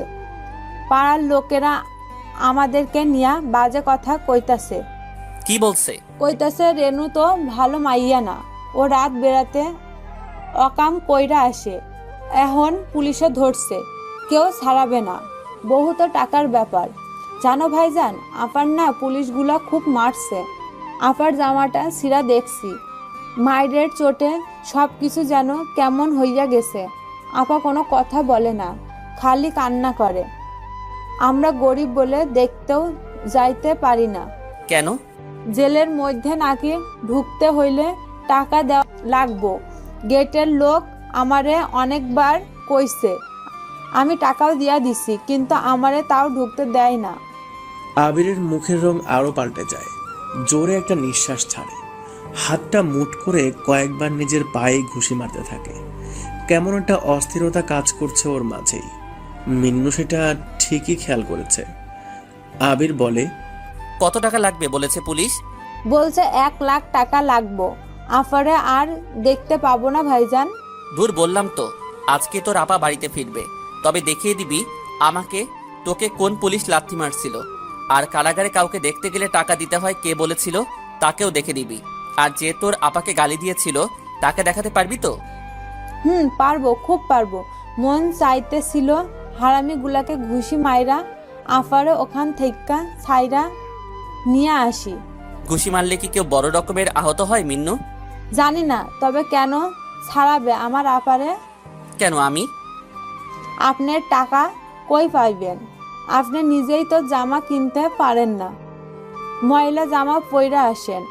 আপনার থেকে আমার জামাগুলো পরিষ্কার লাগে। রোজ আপা আমার জামা কাইসা দেয়। এসব তোর ভাবতে হবে না, তুই খালি দেখিয়ে দিবি ব্যাস। হ। আবির মুচকি হাসে। মিন্নুর দিকে তাকায় ও। মিন্নু এক গাদা আশানুরূপ দৃষ্টিতে তাকিয়ে আছে আবিরের দিকে। আবির আর দাঁড়ায় না, মিন্নুর হাত ধরে গাছের নিচ থেকে টেনে নিয়ে আসতে থাকে। নেহাদের কাছে আসতেই নেহা বলে ওঠে, ওই ছেলে এখানেই দাঁড়া, মিন্নুকে নিয়ে কোথায় যাচ্ছিস? আপা, আমার আপারে পুলিশ ধইরা নিয়ে গেছে, তাই ভাইজান ছাইতে যাইতেছে। মিন্নুর কথা শুনে সবাই উচ্চ স্বরে হাসতে থাকে। কেবল শাওন মুখটা গম্ভীর করে সবার দিকে তাকিয়ে আছে। আবির মিন্নুর হাত ধরে টান দিতে যাবে, তখনই নেহা বলে, এই যে নে তোর ব্যাগ। কি নোংরা! ব্যাগটিকে একটু পরিষ্কার করা যায় না? নিজে তো নোংরা, তার জিনিসপত্রগুলোও একই রকম। আর হ্যাঁ রে মিন্নু, তোর আপাকে কেন পুলিশ ধরে নিয়ে গেছে? নিশ্চয়ই এর মধ্যেই কিছু একটা আছে। জানি না আপা, তাই আপারে রাইতে পুলিশরা ধরছিল বাড়িতে আসার পথে। আচ্ছা বুঝলাম, নিশ্চয়ই তোর আপা কোনো সন্ত্রাসী বা নেশাজাত দ্রব্য বিক্রয় করে কিংবা অবৈধ খারাপ কাজ করে। মানে রাতের বেলা একটা মেয়ে। কখনো কারো ব্যাপারে সবকিছু সঠিকভাবে না জেনে নিজ সম্মুখে না দেখে কিছুই বলা ঠিক না। হতে পারে আপনার সাথে কোনো একদিন এমনটা হলো, তাহলে কি তখন আমরা বলতে পারি না আপনি একজন দেহ? আবির কথাটা শেষ করতে পারেনি। ফারিয়ার সাথে সাথেই এসে আবিরের গালে কষে একটা চর বসিয়ে দেয়। সোহেল আরিফ এসে আবিরের জামার কলার ধরে 2-1টা চর ঘুষিয়েও বসিয়ে দেয়। আবির মুচকি হাসে। ফারিয়া আবিরের দিকে একবার তাকিয়ে সামনের দিকে ফিরে বলে, কি ব্যাপার, সবাই আমাকে বাজে কথা বলায় রিয়েক্ট করলো, আর তুমি বসে আছো? মানে কিছু বুঝি না শাওন। তুমি এখন ওকে চর মারবে এখনই? শয়তান ছেলেটা ভাবে কি? শাওন চুপসে যায়, কিছু বলতে যেও বলতে পারে না। ফারিয়া বেশ জোর করতে থাকে। শেষমেশ বসা থেকে উঠে দাঁড়িয়ে আবিরের জামার কলার ধরতে যায়। সবাই স্পষ্ট তাকিয়ে দেখে শাওনের হাত কাঁপছে, ফর্সা মুখটা কেমন যেন লাল হয়ে গেছে। কারো জামার কলার ধরতে এত ভয় কেউ পায় এর আগে কোনো দিন দেখেনি। কিন্তু সেদিনও ঠিক সবাই দেখেছিল ফারিয়া, নেহা, নাইমাকে রাস্তায় কিছু ছেলে টিজ করেছিল বলে শাওন তাদেরকে খুব মেরেছিল। সবাই শাওনের এমন রূপ দেখে বাহ বাহ দিচ্ছিল, কিন্তু আজ হঠাৎ করে যেন শাওন ভিজে বেড়াল হয়ে গেছে। শাওন কিছু করতে যাবে তখনই নেহা বলে, শাওন থামো, ছাড়ো ওকে। আর ফারিয়া, ও ঠিকই বলেছে, সবকিছু না জেনেই কারো ব্যাপারে কিছু বলা ঠিক না, হতেও পারে অন্য কিছু। আর মিন্নু, এ তোর বোনকে ছাড়াবে? নিজেই ঠিক মতো চলতে পারে না আর তোর বোনকে ছাড়াবে? আচ্ছা যা, আমি আব্বুকে বলে 1 সপ্তাহের মধ্যেই তোর বোনকে ছাড়ানোর ব্যবস্থা করছি, তারপর না হয় বলিস কি হয়েছিল। আবির মিন্নুর হাত ধরে ভার্সিটি থেকে বের হয়। একটা রিক্সা ডাকে আবির। ওরা দুজন রিক্সাতে উঠে যায়। উদ্দেশ্য পরিচিত জায়গা। কারাগারের সামনে এসে রিক্সা থেকে নামে ওরা দুজন। মিন্নু হাত ইশারা করে দেখিয়ে বলে, ভাইজান, ওই যে গেটের মুখে যে পুলিশটা বইসা আছে, হে আমাকে ঢুকতে দেয় না, আমারে গালি দিয়া টাকা লইয়া বার কইরা দেয়। আচ্ছা, কত টাকা নেয়? রোজ রোজ বাদাম বেচা 200-250 টাকা লইয়া এখানে আসতাম। হে আমারে আপার লইয়া দেখা করবার দিবে কইয়া টাকা নিয়া নেয় পকেট থেকে, তারপর 2-4টা গালি দিয়া আমারে বাইর কইরা দেয়। আপা কেমন আছে জানি না ভাইজান। আবির মিন্নুকে কারাগারের মেইন ফটকের সামনে যেতে বলে। গেটের সামনে যে পুলিশগুলো থাকে তারা ভালো মতো চেক করে ভিতরে প্রবেশ করতে দেয়, কিন্তু এই পুলিশওয়ালা এভাবে মিন্নুর দিকে টাকা নিয়েছে সেটা বড়ই অন্যায়। মিন্নুকে দেখেই পুলিশ নাসির মোল্লা বলে ওঠে, কিরে হারামি, আবার এসেছিস? তোকে না বলেছিলাম তোর বোনের সাথে দেখা হবে না? বের হ। মিন্নু একটু পেছনে ঘুরে আবিরের দিকে তাকায়। আবির মিন্নুকে ইশারা করে টাকার কথা বলে। মিন্নু পকেটের থেকে টাকা বের করে নাসির মোল্লার পা জড়িয়ে ধরে। স্যার আমারে যাইতে দেন, আপারে কয়দিন হইল দেখি না, আপনার লইগা আজকে 500 টাকা আনছি, প্লিজ আপনি যাইতে দেন। নাসির মোল্লা বাচ্চা ছেলের হাতে কচকচে 500 টাকার নোট দেখেই তাড়াতাড়ি তা কেড়ে নেয়। তারপর মিন্নুকে পা ছাড়তে বলে একটা চর কষিয়ে দিয়ে বলে, হারামজাদা, টাকা কোত্থেকে চুরি করেছিস বল। টাকা চুরি করি নাই তো স্যার, আমি আপারে দেখবো বললা বাদাম বিক্রি কইরা আনছি। চুপ বেটা, তোর কথা আসতে হয় না? ঝটফট কেটে পড়, নাহলে তোরে কিন্তু জেলে ঢোকায় দিব। কখন মা বাবার মুখও টের পাবি না। শালা হাত। মিন্নুর গালে একটা চর বসিয়ে দেয় নাসির মোল্লা। তারপর কিছু সময় গালাগালি করতে থাকে। আবির কিছুটা দূরে দাঁড়িয়ে সবকিছু দেখতে থাকে। আবির ধীর পায়ে ওদের দিকে এগিয়ে আসে। আবিরের পেছনে গিয়ে মিন্নু দাঁড়ায়। কি রে, তুই ওর পিছনে দাঁড়িয়েছিস কেন? স্যার, বাচ্চা একটা ছেলে, দূর থেকে দেখলাম আপনি ওর থেকে টাকা। ওই থাম থাম, টাকা মানে কি? সবকিছুর স্যার প্রমাণ আছে, এখন যদি ভিতরে প্রবেশ করতে না দেন তাহলে। আচ্ছা আচ্ছা ঠিক আছে। আবির সহ মিন্নু ভিতরে প্রবেশ করে। 4-5 দিন হলো রানু আপাকে পুলিশ ধরে এনেছে, তাই তাকে কেন্দ্রীয় কারাগারেই আটকে রাখা হয়েছে। আবির মিন্নুর হাত ধরেই হাঁটছে। হুট করেই মিন্নু বলে ওঠে, ভাইজান, ওই যে ওই পুলিশটা আমারে আর আপারে গালি দিয়েছিল, আমারে লাথি মেরেছিল, ওই যে গাড়িতে উঠতাছে, মনে হয় আসামি আনছে ওইখানে। আবির সেদিকে তাকায়। ইয়াং একজন পুলিশ অফিসার পুলিশের জিপে উঠে চলে যাচ্ছে। আবার মিন্নুর দিকে তাকিয়ে মুচকি হাসি দিয়ে বলে, আচ্ছা ঠিক আছে, তুই দাঁড়া, আমি তোর আপার সাথে দেখা করানোর ব্যবস্থা করছি। না ভাইজান, আমি আপারে দেখমু না। কেন রে? আমি আপারে ওই হানে দেখতে পারুম না, আপারে বাড়িতে দেখুন, আমি আপারে বাড়িতে দেখতে চাই। ধুর পাগল, এখন দেখা করে আয়, দেখবি তোর বাড়িতে যাওয়ার আগেই তোর আপা চলে যাবে বাড়িতে। আপনি আমারে খালি মিথ্যা কথা কন, আপা কি কইরা যাইব? টাকা লাগবো তো ছাড়াতে, আর আপনি কি কইরা ছাড়াবেন? আপনি নিজেই তো ঠিক মতো চলতে পারেন না, আমি দেখা করুম না, চলো। বেশি কথা বলিস কেন? দাঁড়া, আমি সব তোর দেখার ব্যবস্থা করে আসি। আবির কারাগারের ভিতরে গাছের নিচে বসে আছে। মিন্নু বোকার মতো কেবল আবিরের দিকেই তাকিয়ে আছে। আবির ব্যবস্থা করার কথা বলেই এখানে এসে বসে আছে দেখে মিন্নু চুপ হয়ে গেছে। আবির পকেট থেকে ফোন বের করে কাকে যেন ফোন করে, ইংলিশে কার সাথে যেন কি কথা বলে। মিন্নু তা দেখে হা হয়ে তাকিয়ে থাকে। কথা বলা শেষ হলে আবির বলে, এখানে বসে থাক, পুলিশেরাই তোকে তোর আপার সাথে দেখা করাবে। আচ্ছা। ঠিক তাই হলো। কয়েক মিনিট পর দুজন পুলিশ ওদের দুজনের সামনে এসে দাঁড়ায়। মিন্নুকে? এই যে স্যার, আমি। তুমি মিন্নু? তোমাকে দেখে মিন্নু মনে হচ্ছে না। কেন স্যার? তোমার মতো সাধারণ একটা ছেলের জন্য উপর থেকে ফোন আসাটা অস্বাভাবিক লাগছে। তোমার জন্য সরকারি মেয়র থেকে ফোন আসবে, ব্যাপারটা বুঝতেই ভাবলাম তুমি হয়তো বিশাল কেউ, কিন্তু গায়ের পোশাক আমাদের ভাবনাটা পাল্টে দিয়েছে। যাই হোক, চলো, তোমার পরিচিত কে আছে, তার নাম ঠিকানা কি হয় সব বলে দেখা করে এসো। মিন্নু খুশিতে পুলিশদের সাথে যেতে থাকে। আবির বসে বসে মুচকি হাসতে থাকে। কয়েক সেকেন্ড পর বসা থেকে উঠে দাঁড়ায়। কেন্দ্রীয় কারাগারের মধ্যের জায়গাটা বিশাল। বাইরে থেকে যতটা আকর্ষণীয় লাগে ততটাই কঠিন জেলের ভেতরটা। নিলয় পকেটে হাত গুজে কারাগার থেকে বের হয়। কাঁধে সেই ছেঁড়া ব্যাগ। ব্যাগে যা যা ছিল তা ঠিক মতো আছে কিনা আবির জানে না। চিলে কোঠায় ফিরে সে আগে ব্যাগটা চেক করবে, তারপর বাবা, তুমি কি ছেলেটাকে বাসা থেকে কি তাড়াবে? শফিক সাহেব টিভি থেকে চোখ সরিয়ে নেহার দিকে তাকায়। নেহা বিরক্ত দৃষ্টিতে তাকিয়ে আছে শফিক সাহেবের। নেহা সোফাতে বসতে এই শফিক সাহেব বলে, কেন, ও তোমার আবার কি করলো? অনেক বেশি জ্ঞান দেয়। আর তাছাড়া ও যে আমাদের বাসায় আছে সেটা নিয়ে আমার বান্ধবীরা হাসাহাসি করে। কেন? কেন আবার? দেখো না কেমন বাজে মার্কা ছেলে, পোশাকগুলো কেমন, দেখলেই বমি পায়। পোশাকে কি আসে যায়? আর ছেলেটা তো নিচ থেকে কখনো কারোর সাথে আগ বাড়িয়ে কিছু বলে না, চুপচাপই তো থাকে। তুমি কি করে জানো ওর ব্যাপারে এত কিছু? শফিক সাহেব এবার ভ্রু কুঁচকে তার মেয়ের দিকে তাকায়, তারপর আবারও মুচকি হেসে বলে, বারে, আমাদের বাসায় থেকে তার ব্যাপারে খোঁজ না রাখলে হয়? চান্দুটাকে কোথা থেকে পেয়েছো? বিরক্তিকর একটা ছেলে। ওরকম ছেলেই তো আমার পছন্দ।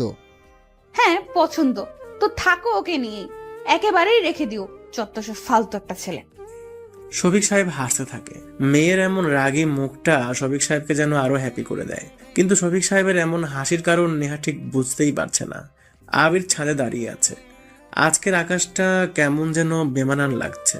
আজ আসুক মুক্ত নীল আকাশ তোমার কাছে, আজ গায়ে লাগুক না হয় চাঁদের ওই জ্যোৎস্না, উঠুক আজ ঝিকিমিকি চাঁদের সঙ্গী অগণিত তারা, বয়ে যাক না হয় আজ রাতে বসন্তের হাওয়া। খট করে একটা শব্দ হয়। আবির সেই শব্দের দিকে তাকায়। নেহাকে কিছুটা দূরে দাঁড়িয়ে থাকতে দেখে ও। আবির নেহাকে দেখেই চিলে ওঠার ঘরে যেতে প্রস্তুত হয়। তখনই নেহা বলে, আই ছেলে শুনুন, হুম, আপনার সমস্যা কি? দেখুন, ভার্সিটিতে অনেকেই থাকে, তাই আপনার সাথে কথা বলতে পারি না। আপনাকে যেটা সব সময় বলতে চাই, আপনি যাচ্ছেন না কেন আমাদের বাড়ি ছেড়ে? আবির কিছু বলে না। চোখটা একটু বুজে নিয়ে দীর্ঘ এক নিঃশ্বাস ছাড়ে। তারপর মুখে এক মুচকি হাসি নিয়ে বলে ওঠে, আমি তো এত তাড়াতাড়ি যাব না। তুই একটা ছাগল, বুঝছিস? দাঁড়া, কাল ভার্সিটিতে যে তোকে এত পরিমাণ চার্ক করব, তখনই বুঝবি মজা কাকে বলে। নেহা কথাগুলো বলেই হন হন করে চলে গেল। আবির রাতের আকাশের দিকে তাকায়। কেমন যেন মোহনীয় লাগছে আকাশটা আজ। ঝিরঝিরে বাতাস বইছে। মনের মাঝে স্মৃতির ঢেউগুলো তীরে আছড়ে পড়ছে। আবির কিছু দূষিত স্মৃতিগুলো মনে করে হেসে ওঠে। আবির পকেটে হাত গুজে ভার্সিটিতে প্রবেশ করে। গেট থেকে কয়েক পা এগোতেই কোথা থেকে পরপর কয়েকটি ডিম এসে তার সারা গায়ে পড়তে থাকে। আবির বোকার মতো দাঁড়িয়ে আশেপাশে দেখতে থাকে। চোখ আটকে যায় কিছুটা দূরে কয়েকজন ছেলে মেয়ে দাঁড়িয়ে উচ্চস্বরে হাসছে সেদিকে। আবির সবাইকে খুব ভালো করে চেনে, তবে একটা ছেলেকে সে এর আগে কোনোদিন দেখেনি। বলিষ্ঠ দেহ, চুলগুলো ঠিক মতো করে ছাঁটা। সবার আগে ছেলেটি দাঁড়িয়ে আছে। তার পেছনে দাঁড়িয়ে আছে সোহেল, আরিফ, নাইমা, ফারিয়া, তিন্নি, তিশা, নেহা আর শাওন। আর ওরা সবাই আবিরের গায়ে ডিম ছুঁড়ে মারছে। আবির কোনো রকমে নিজেকে সামলে এগিয়ে যেতে থাকে। ওদের কাছে আসতেই নেহা ডাক দেয়, ওই চান্দু, এদিকে আয়। আবির সেদিকে একবার তাকিয়ে সোজা চলে যেতে থাকে। আবিরের এমন আচরণে সবাই অবাক হয়, যার ফলে দৌড়ে সবাই আবিরের সামনে গিয়ে দাঁড়ায়। নতুন ছেলেটা আবিরের কলার চেপে ধরে বলে, তোকে না ডেকেছি আমরা, চলে যাচ্ছিস কেন? আরে শিহাব, বুঝলি না, ছেলের ভাব হয়েছে। কি করবি? ওই ইয়ে কিরে, হারামি মারচিনোস? আরে ইয়ে বুঝিস না, মেয়েরা ছোট ছোট ভিতরে যা যা পরে সেসব। শয়তান, তোর মায়ের হবে সব, তুই জানিস কি করে? শালা, তোকেও এটার সাথে ওগুলো পরিয়ে দেব। সবাই হাসতে থাকে। নেহা আর শাওন দুজনে দাঁড়িয়ে আছে। নেহার মুখে হাসি, তবে শাওন গম্ভীর দৃষ্টিতে তাকিয়ে আছে। আবির একবার নেহার দিকে তাকায়। নেহা আবিরের দিকে বিরক্তি দৃষ্টিতে তাকিয়ে আছে। আবির বুঝে যায় সবকিছু নেহারই প্ল্যান। আবির মুচকি হাসে। শিহাব, মেয়েদের কাপড়গুলো কই পাবো এখন? তাই তো, তাহলে চল বেটাকে দিয়ে আজ অন্যরকম জার্ক করাই। কি রকম? ওই যে একটা মেয়ে আসছে, দেখেছিস? শিহাবের কথা শুনে সবাই মেইন গেটের দিকে তাকায়। মাথায় স্কার্ফ গোল করে বাঁধা বোরকা পরা একটি মেয়েকে আসতে দেখে। কি রে, ওই বোরকা পরা মালটা নাকি? হুম, নতুন মনে হচ্ছে।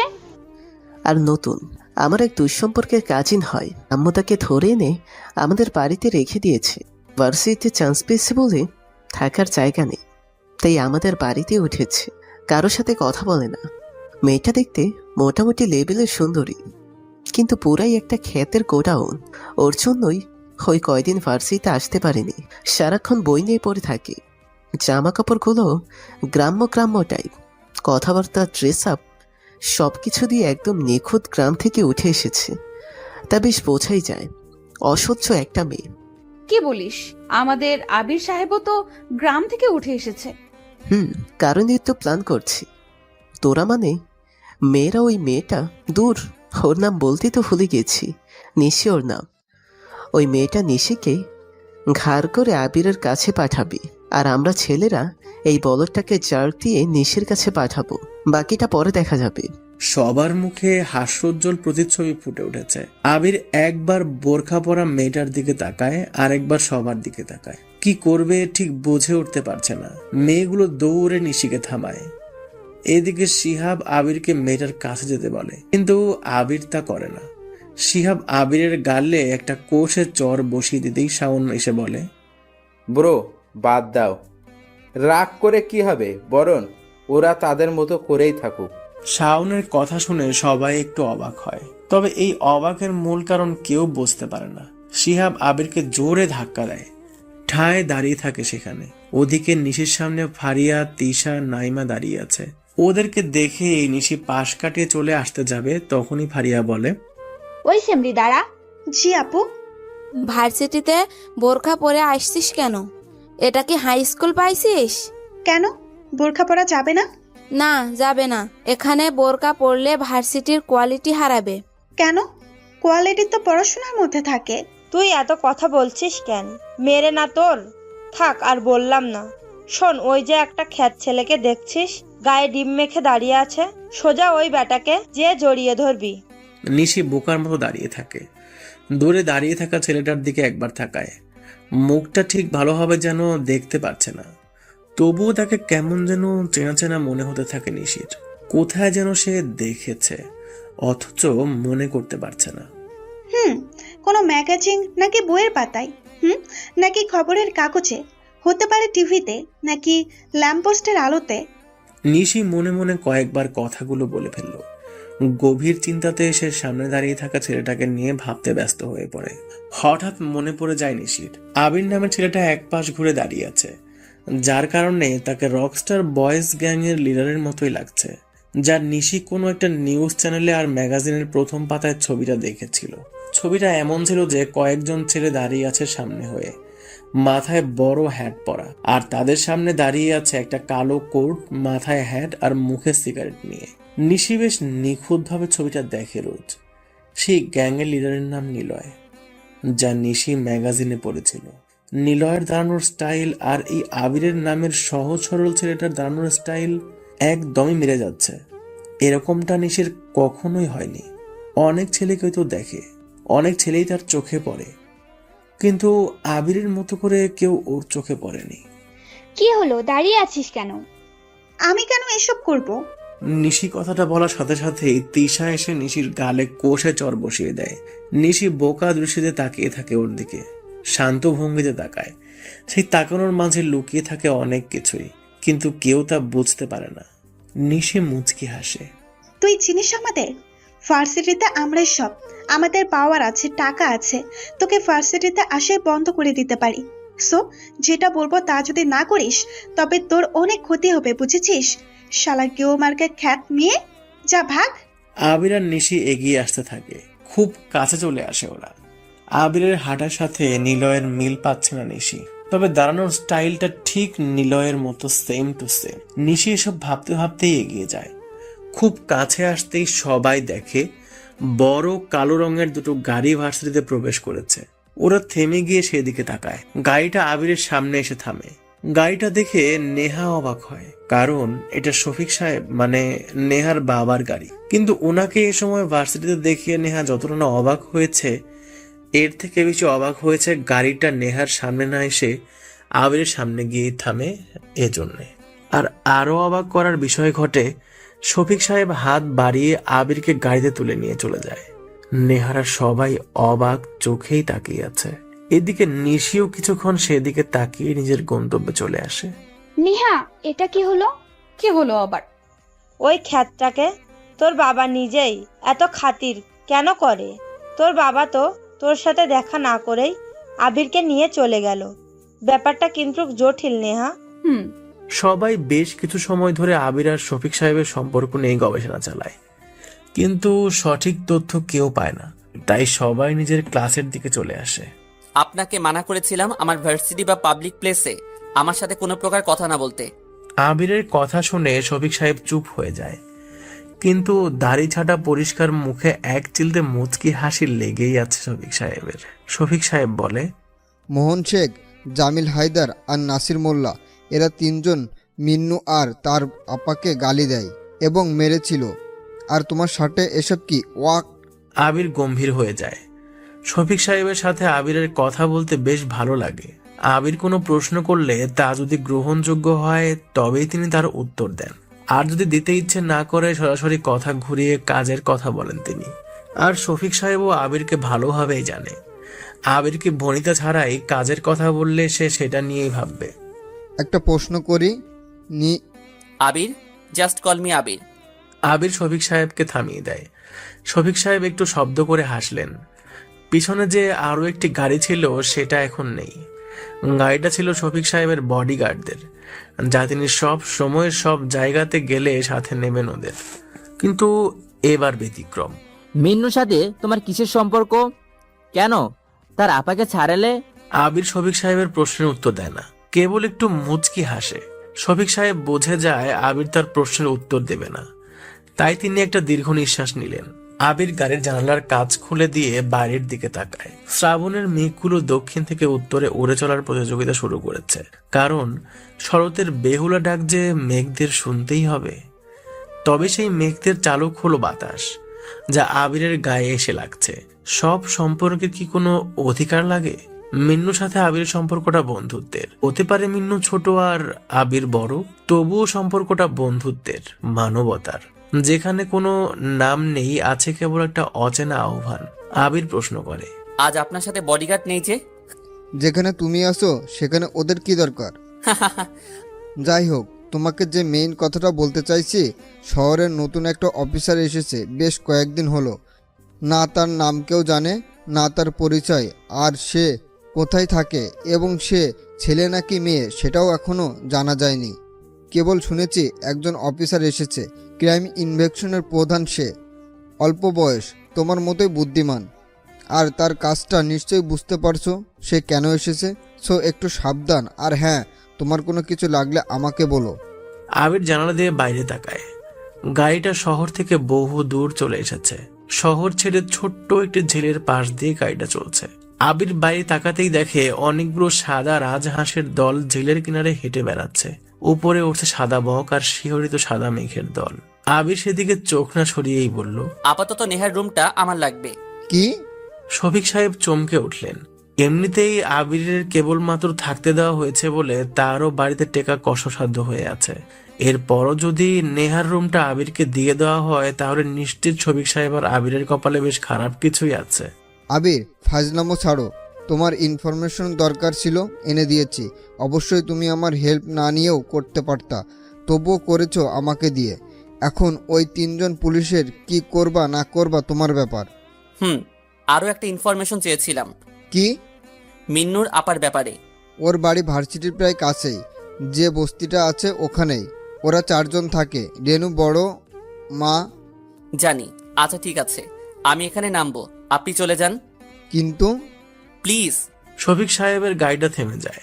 আবির সাথে সাথেই নেমে যায় সেখানে। শফিক সাহেব আর কোনো কথা না বলেই গাড়ি চালিয়ে শহরের দিকে এগিয়ে আসে। এইদিকে নিশি এক কাঁধে ব্যাগ ঝুলিয়ে আবির শান্ত ভঙ্গিতে ভার্সিটিতে প্রবেশ করে।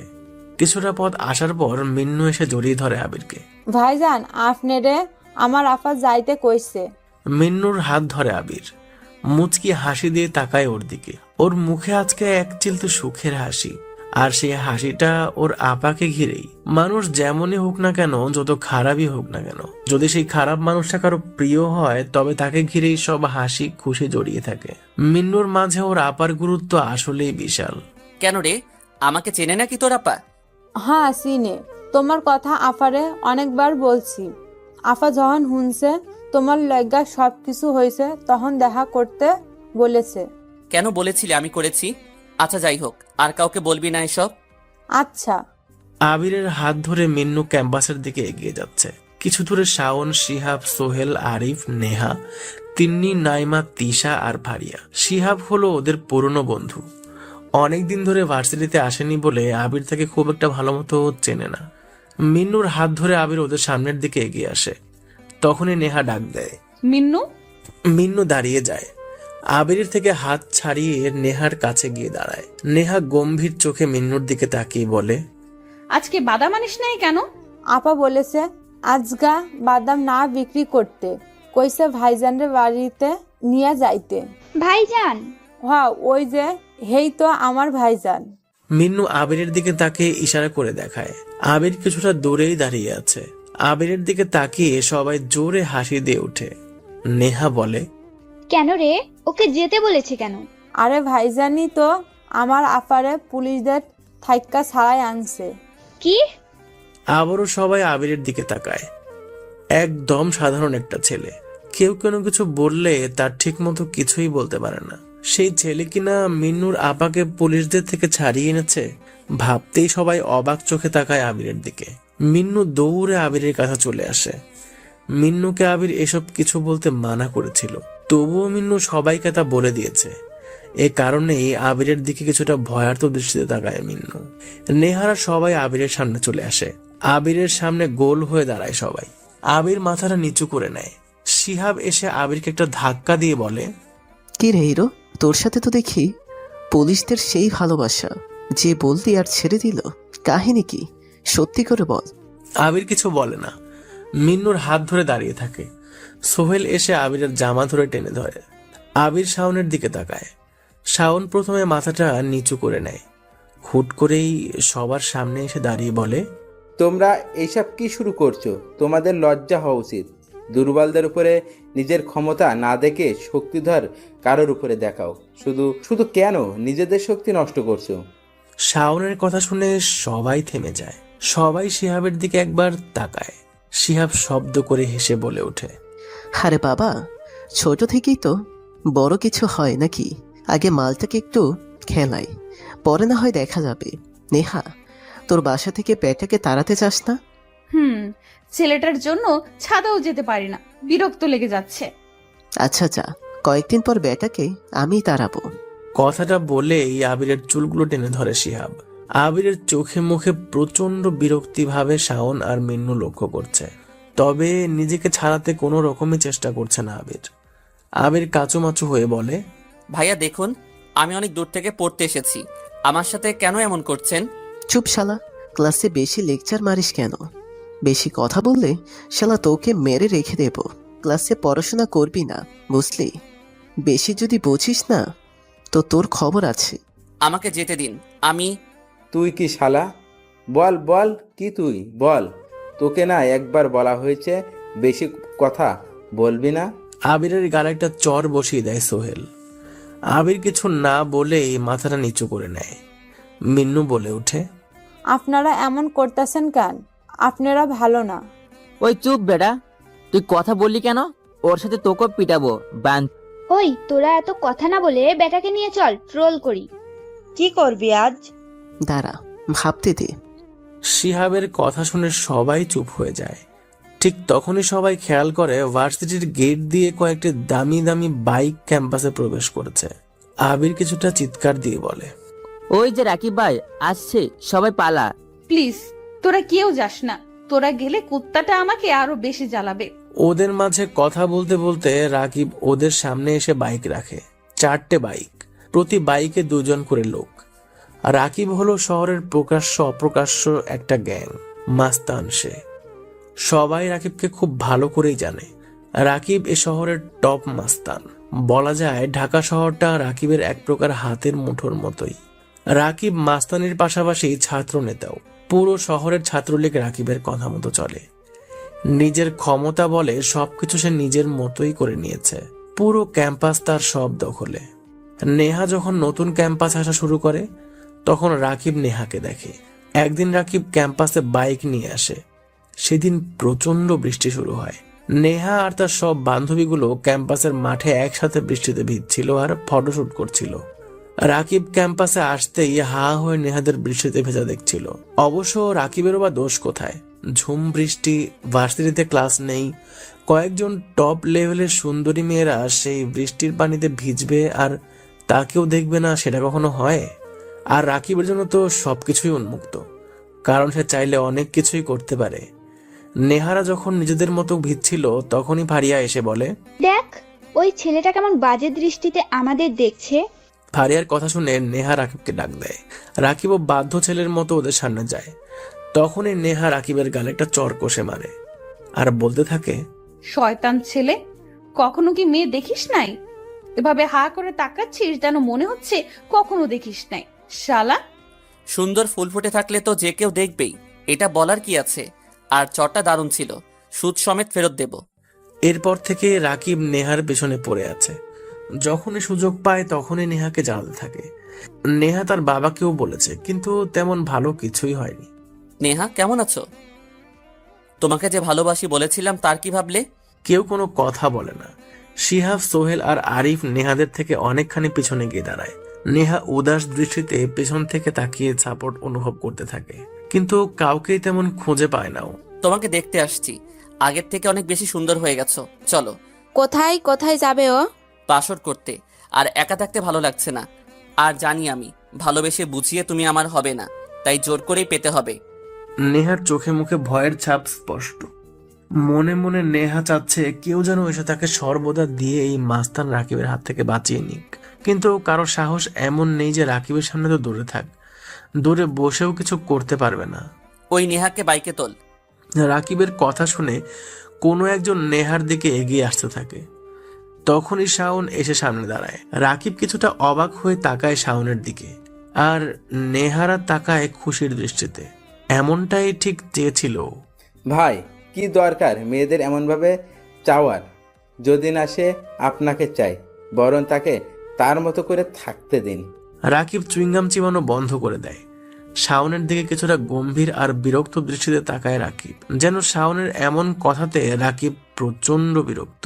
ওই পলাশ, ছেলেটাকে এদিকে নিয়ে আয়। রাকিবের অর্ডার শুনে শাওনকে ধরে রাকিবের সামনে নিয়ে আসে পলাশ। রাকিব পা থেকে মাথা অবধি ভালো মতো তাকায়, কারণ এই প্রথম কেউ রাকিবের কোনো কাজে বাধা দিয়েছে। বিষয়টা রাকিবের কাছে বেশ উপভোগ্য। নাম কি তোর? শাওন। নামটা তো বেশ কোনিয়ার। কেন? ওই হালার পুত, প্রশ্ন করিস কেন? আহ পলাশ, তো শাওন, আগামী ভোটের সময় তুমি আমার সাথে থাকবে। যাও এখন ক্লাসে যাও, তোমার ভাবির সাথে কথা বলছি। মানে আমি আপনার কথা শুনবো কেন? আর কে আপনি যে আপনার কথা শুনতে হবে? শাওনের কথা শুনে বাইকে বসে থাকা সবাই জোরে হেসে দেয়। পিছনে থাকা সোহেল, শিহাব আর আরিফ বিড়বিড় করে বলে, ব্যাটা নিশ্চিত এইবার গেল। রাকিব বাইক থেকে নেমে শাওনের কাঁধে হাত রাখে। শাওন সাথে সাথে রাকিবের হাত ঝটকা দিয়ে সরিয়ে দেয়। সবাই ভ্রু কুঁচকে শাওনের দিকে তাকিয়ে থাকে। শাওন বলে, দেখুন, সহজভাবে বলছি আপনাকে, যা করতে যাচ্ছেন তা ঠিক নয়। আপনি আর কিছু বলার সুযোগ হয়নি। রাকিব কোষে একটা চর বসিয়ে দেয় গালে।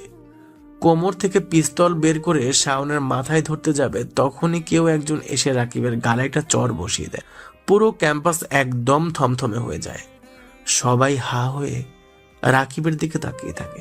সবকিছু যেন থমকে যায়। ক্যাম্পাসের সবাই বোকার মতো অবাক হয়ে তাকিয়ে থাকে রাকিবের সামনে দাঁড়িয়ে থাকা লোকটার দিকে। রাকিবের গাল থেকে চুইংগাম বের হয়ে পড়ে যায়। রাকিব সাথে সাথেই গালে হাত দেয়। স্পষ্ট বুঝতে পারছে সবাই রাকিবের গালে চরের চিহ্ন পড়ে গেছে। রাকিব মাথা তুলে তাকায়। গাল থেকে হাত নামিয়ে ঘাটটা কয়েকবার ঝাঁকিয়ে চারপাশে তাকায়। রাকিবের দিকে সবাই উৎসুক দৃষ্টিতে তাকিয়ে আছে। রাকিব পেছনে তাকায়। ওর সাথে থাকা লোকজনগুলো এলিনি দৃষ্টিতে তাকিয়ে আছে। রাকিব কিছু বলতে যাবে, তখনই আরো একটি চর রাকিবের গালে পড়ে। রাকিবের চোখ মুখ লাল হয়ে যায় রাগে আর অপমানে। যে চর মেরেছিল সে আরো কয়েকবার আঙুল ফুটিয়ে রাকিবের দিকে তাকিয়ে হাসি দেয়। সবাই এরকম সাহসের জন্য বোরখা পরা মেয়েটার দিকে অবাক চোখেই তাকিয়ে আছে। শিহাব আরো বেশি অবাক হয়ে চেয়ে আছে, কারণ নিশি এমন কাজ করতে পারে শিহাব কখনো ভাবতেই পারেনি। নিশির এমন কাজে শিহাবের হাত পা যেন ঠান্ডা হয়ে যায়। নেহা উৎসুক দৃষ্টিতে তাকিয়ে আছে, আর ওদিকে আবির মিনুর সাথে বসে গল্প করছে। হুট করেই মিন্নু বলে, ভাইজান ওই দিকে তাকান, মনে হয় ওইখানে ঝামেলা বাঁধছে, দেখুন ওই দিকে।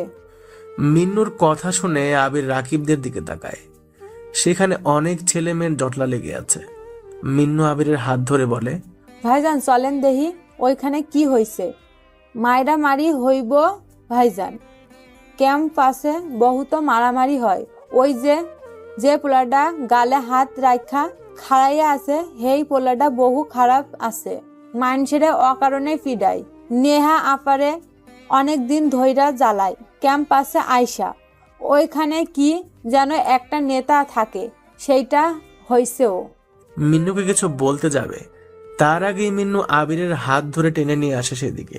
এদিকে রাকিব গাল থেকে হাত সরিয়ে নিশের দিকে তাকে উচ্চ স্বরে হেসে দেয়। সবাই রাকিবের এমন উদ্ভট হাসি দেখে আরো বেশি অবাক হয়। রাকিব নিশার দিকে তাকিয়ে বলে, বাহ, এই ফুলের তো দেখি কাটার পরিমাণ বেশি, নেহার থেকেও বেশি। নাইস। দেখ, শাওন যেটা বলেছে সেটা কর, সোজা এখান থেকে চলে যা, না হলে না হলে কি? আমিও দেখতে চাই তোর সাহস কতটুকু। রাকিব কথাটা বললেই নিশির গাল টেনে ধরে ডান হাত দিয়ে। ডান হাতের আঙ্গুল দিয়ে নিশির গালটা জোরে চেপে ধরে। শাওন এগিয়ে আসতেই রাকিবের পিছনে দাঁড়িয়ে থাকা কতগুলো ছেলে শাওনকে ধরে ফেলে।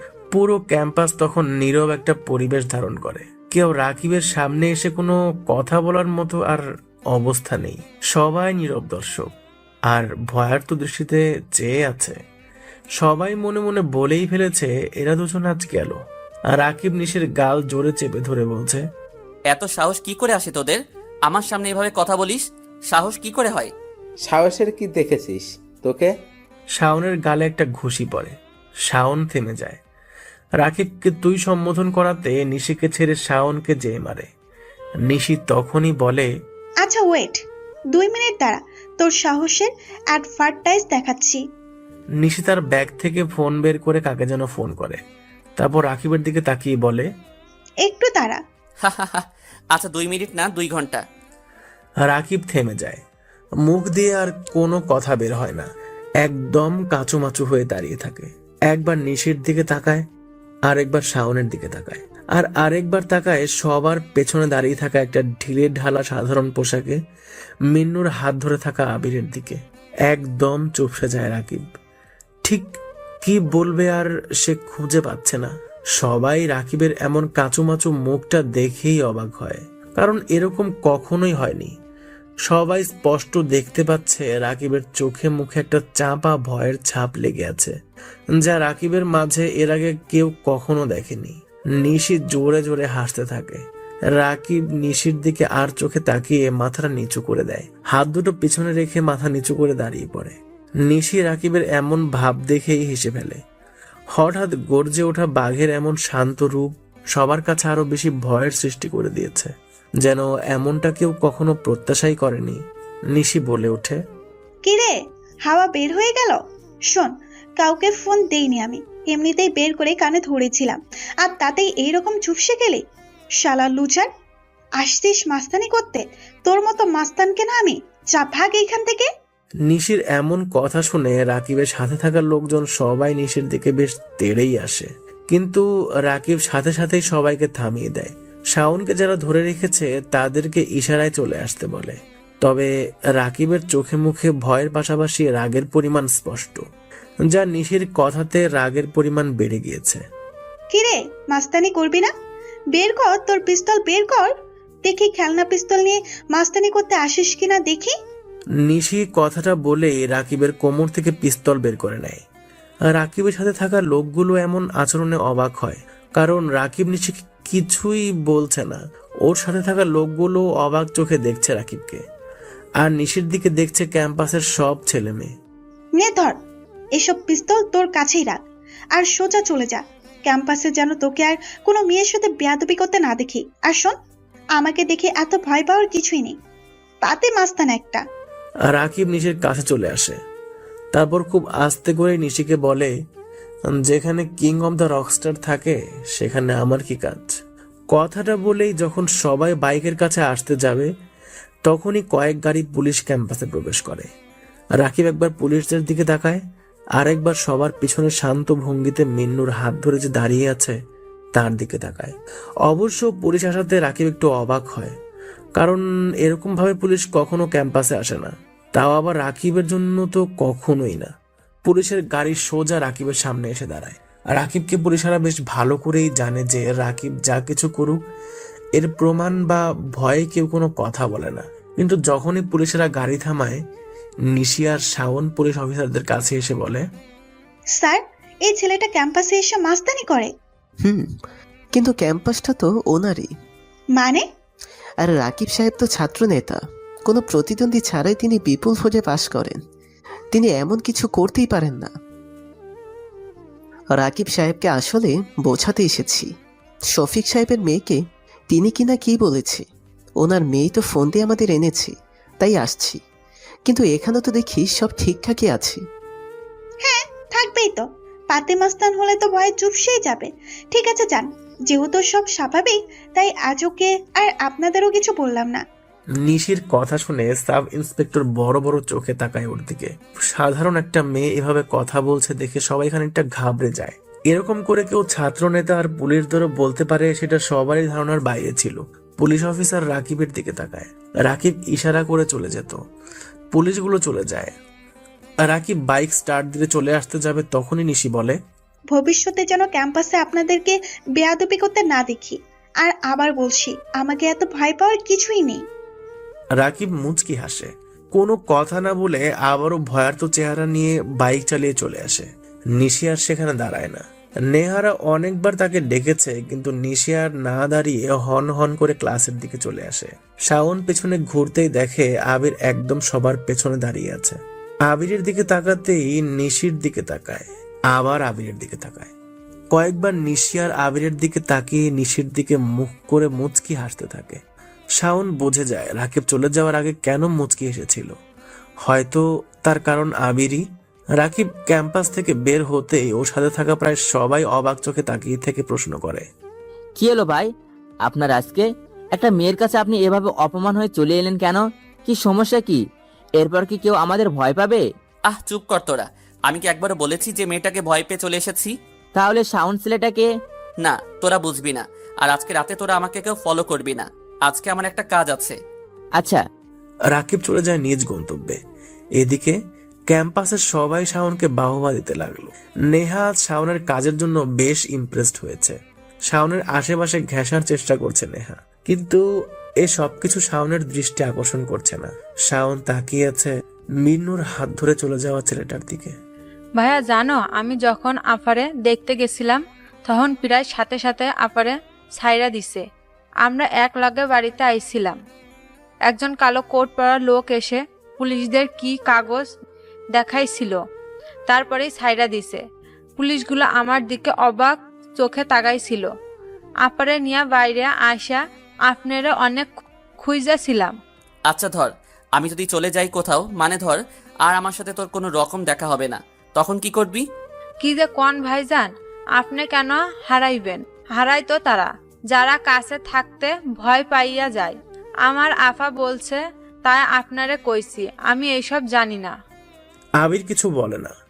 মিন্নুর সাথে আরো কয়েক মিনিট কথা বলে চলে যায়। হালকা ঝিরঝিরে বৃষ্টি হচ্ছে, চারপাশে ঘুটঘুটে অন্ধকার। আকাশে শ্রাবণের কালো মেঘে ছেয়ে আছে চারপাশ। কেবল ল্যাম্পপোস্টের আলোয় মাঝে মাঝে অন্ধকারাচ্ছন্ন ভাব কেটে গিয়ে আলোর চাকচিক্য চোখে পড়েছে। আবির কোনো এক ল্যাম্পপোস্টের নিচে গিয়ে বসে পড়ে।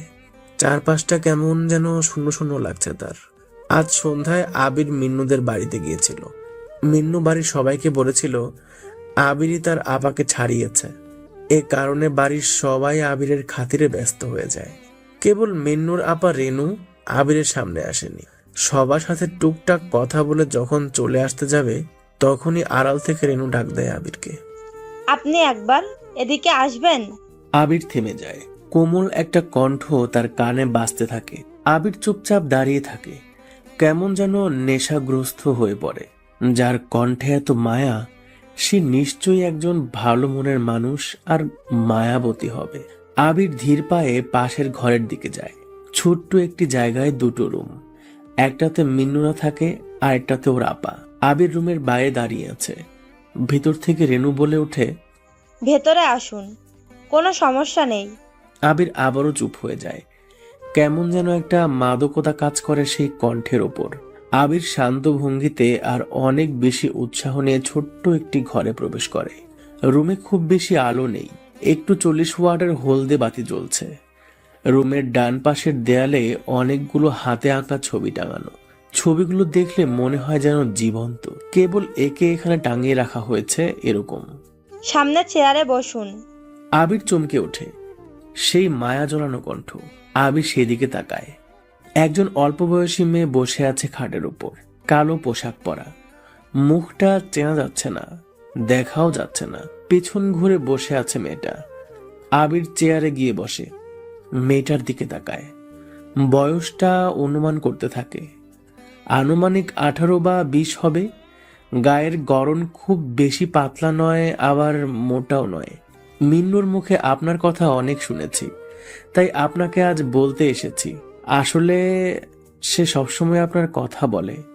আপনি আমাকে পুলিশদের কাছ থেকে ছাড়িয়েছেন, এর জন্য ধন্যবাদ দিব না, কারণ আমি জানি কেউ এমনি এমনি কিছু করে না। নিশ্চয়ই আপনারও অনেক কিছু দিতে হবে। আমার কিছুই দিতে হবে না, মিন্নুকে ভালোবাসি, ছেলেটা অনেক ভালো, আপনাদের কথা সে সবসময় বলে। এটা নিশ্চয়ই বলেছে। তার আপা কি করে? না, সে বলেনি। মজা নিচ্ছেন? মজা নিতে পারেন। আপনাদের মতো সভ্য সমাজের মানুষগুলো তো মজাই নেবে। আরো মজা নিবেন? দাঁড়ান। কথাগুলো বলে বিছানায় বসা মেয়েটা আবিরের দিকে ঘুরে। আবির যা ভেবেছিল ঠিক তার থেকেও বেশি মায়াবী মিন্নুর বোন।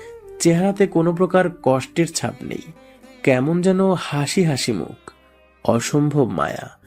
আবির কিছু বলতে যেও বলতে পারে না। রেনু আপা বলে, কেউ কখনো এমনি এমনি কিছু করে না।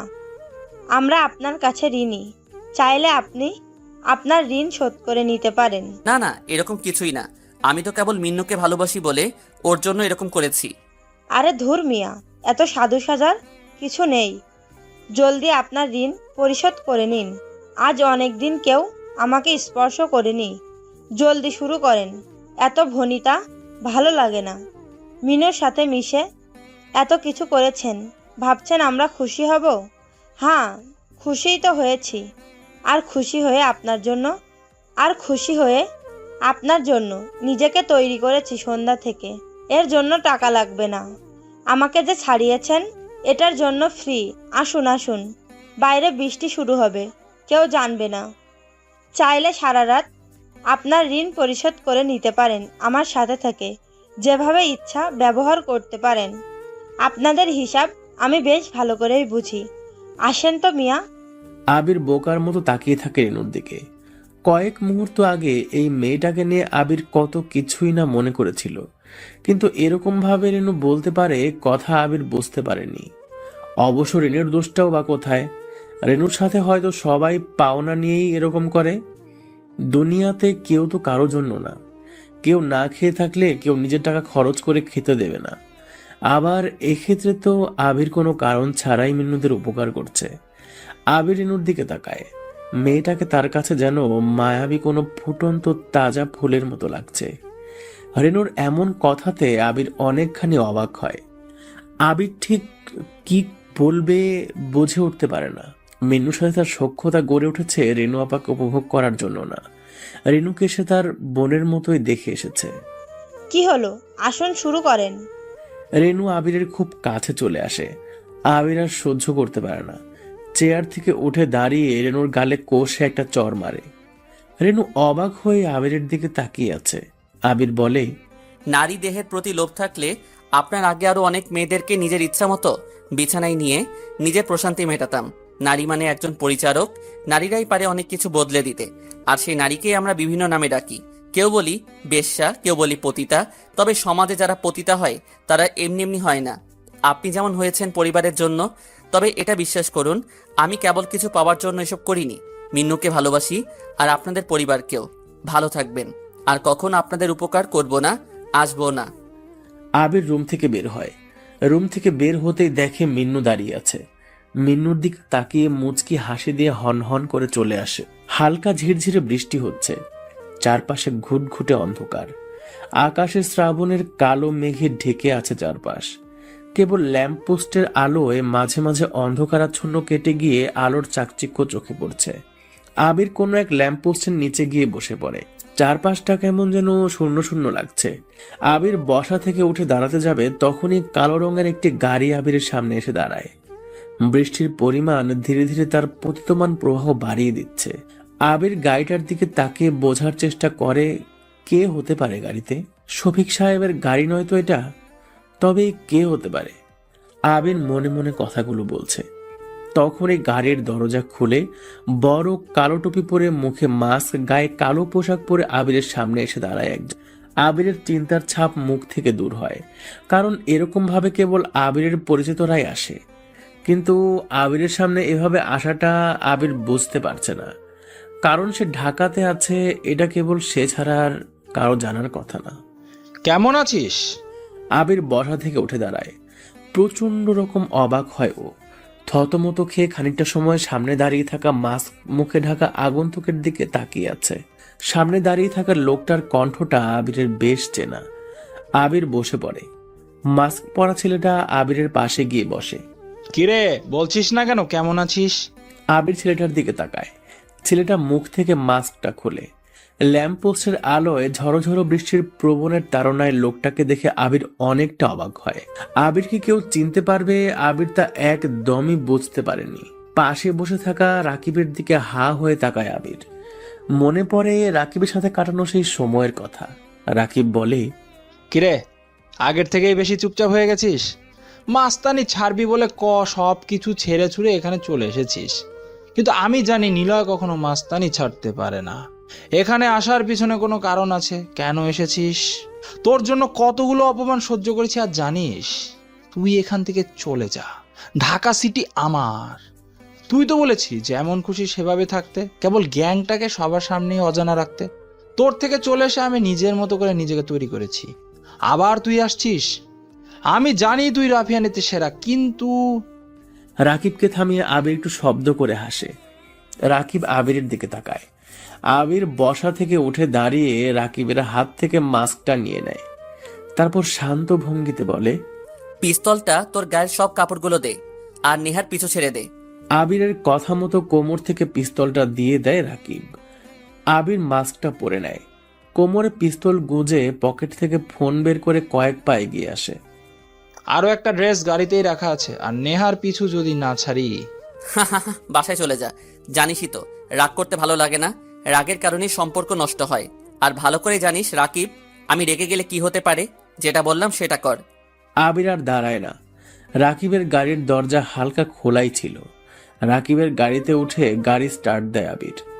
রাকিব ল্যাম্পপোস্টের নিচে বসে বোকার মতো তাকিয়ে থাকে আবিরের চলে যাওয়ার দিকে। রাকিব মনে মনে আবিরকে অনেক কিছুই বলতে থাকে, কিন্তু সেসব কথার কোনো শব্দ নেই, কেবল নীরবতায় ছেয়ে আছে। চারপাশ অন্ধকার, দূরে দুটো গাড়ি দাঁড়িয়ে আছে। আবির কিছুটা দূরে রাকিবের গাড়িটা ব্রেক করে। তখনও ঝুমঝুমিয়ে বৃষ্টি নামছে। চারপাশ বৃষ্টির ধোঁয়াশাতে ঢেকে আছে। আবির গাড়ি থেকে নামে। চারজন লোক দাঁড়িয়ে আছে দুটো গাড়ির সামনে। সেই চারজন লোকের গায়ে রাকিবের মতো ড্রেস আপ। চারজন লোকের মুখে মাস্কও আছে। চারজন ছেলের সামনে তিনজন লোক হাঁটু মাটিতে লাগিয়ে হাতে হ্যান্ডকাপ পরা অবস্থায় বসে আছে, মুখের উপর কালো কাপড় বাঁধা। আবির ধীর পায়ে এগিয়ে আসে ওদের কাছে। খুব কাছে আসতেই কোনো একজন ছেলে একটি চেয়ার এনে আবিরের সামনে রাখে। আবির শান্ত ভঙ্গিতে চেয়ারে বসে কোমর থেকে পিস্তল বের করে। ভাইয়া, মোহন শেখ, জামির হায়দার আর নাসির মোল্লা তিনজন পুলিশদেরকে তুলে এনেছি তোমাদের প্ল্যান মতো। মিন্নুকে মোহন শেখ পেটে লাথি মেরেছিল। মিন্নুকে নাসির মোল্লা তার বোনকে দেখতে যেতে দিতই না, টাকা নিত। এদেরকে মন চাচ্ছে কপালে গুলি করে মেরে দিই। আবির ইশারা করে। আশরাফ সিগারেটের প্যাকেট ছুড়ে দেয় আবিরের দিকে। আবির সিগারেট জ্বালায়, কয়েকবার সিগারেটে টান দিয়ে আবারও ইশারা করে ওদের মুখের উপর থেকে কাপড়গুলো সরাতে বলে। আবিরের কথা মতো ওরা কাপড় সরায়। 3 জন পুলিশ অফিসার আবিরের সামনে বসে আছে। কে কে কে কে কে তোমরা এভাবে কেন আমাদের তুলে নিচ্ছ? জানো তোমাদের কি করতে পারি? আমাদের ছেড়ে দাও, তা না হলে তোমাদের কপালে অনেক খারাপ আছে। যদি না ছাড়ো? নাসির মোল্লা কিছু বলতে যাবে তখনই আবির পিস্তল সোজা করে ট্রিগারে চাপ দেয়। নাসির মোল্লার ডান হাতের উপরে যে গুলিটা লাগে। নাসির মোল্লা চিৎকার করে কাঁদতে থাকে। রক্তের গতিবেগ বেড়ে যেয়ে পানির সাথে মিশে যায়। আমাদের ছেড়ে দিন, আমরা কি করেছি? আমাদের মারবেন না। আবির কোনো কথা শোনে না, সবার দিকে পিস্তল তাক করে ট্রিগারে চাপ দেয়। একে একে কারো কাঁধে, কারো পায়ে গুলি লাগে।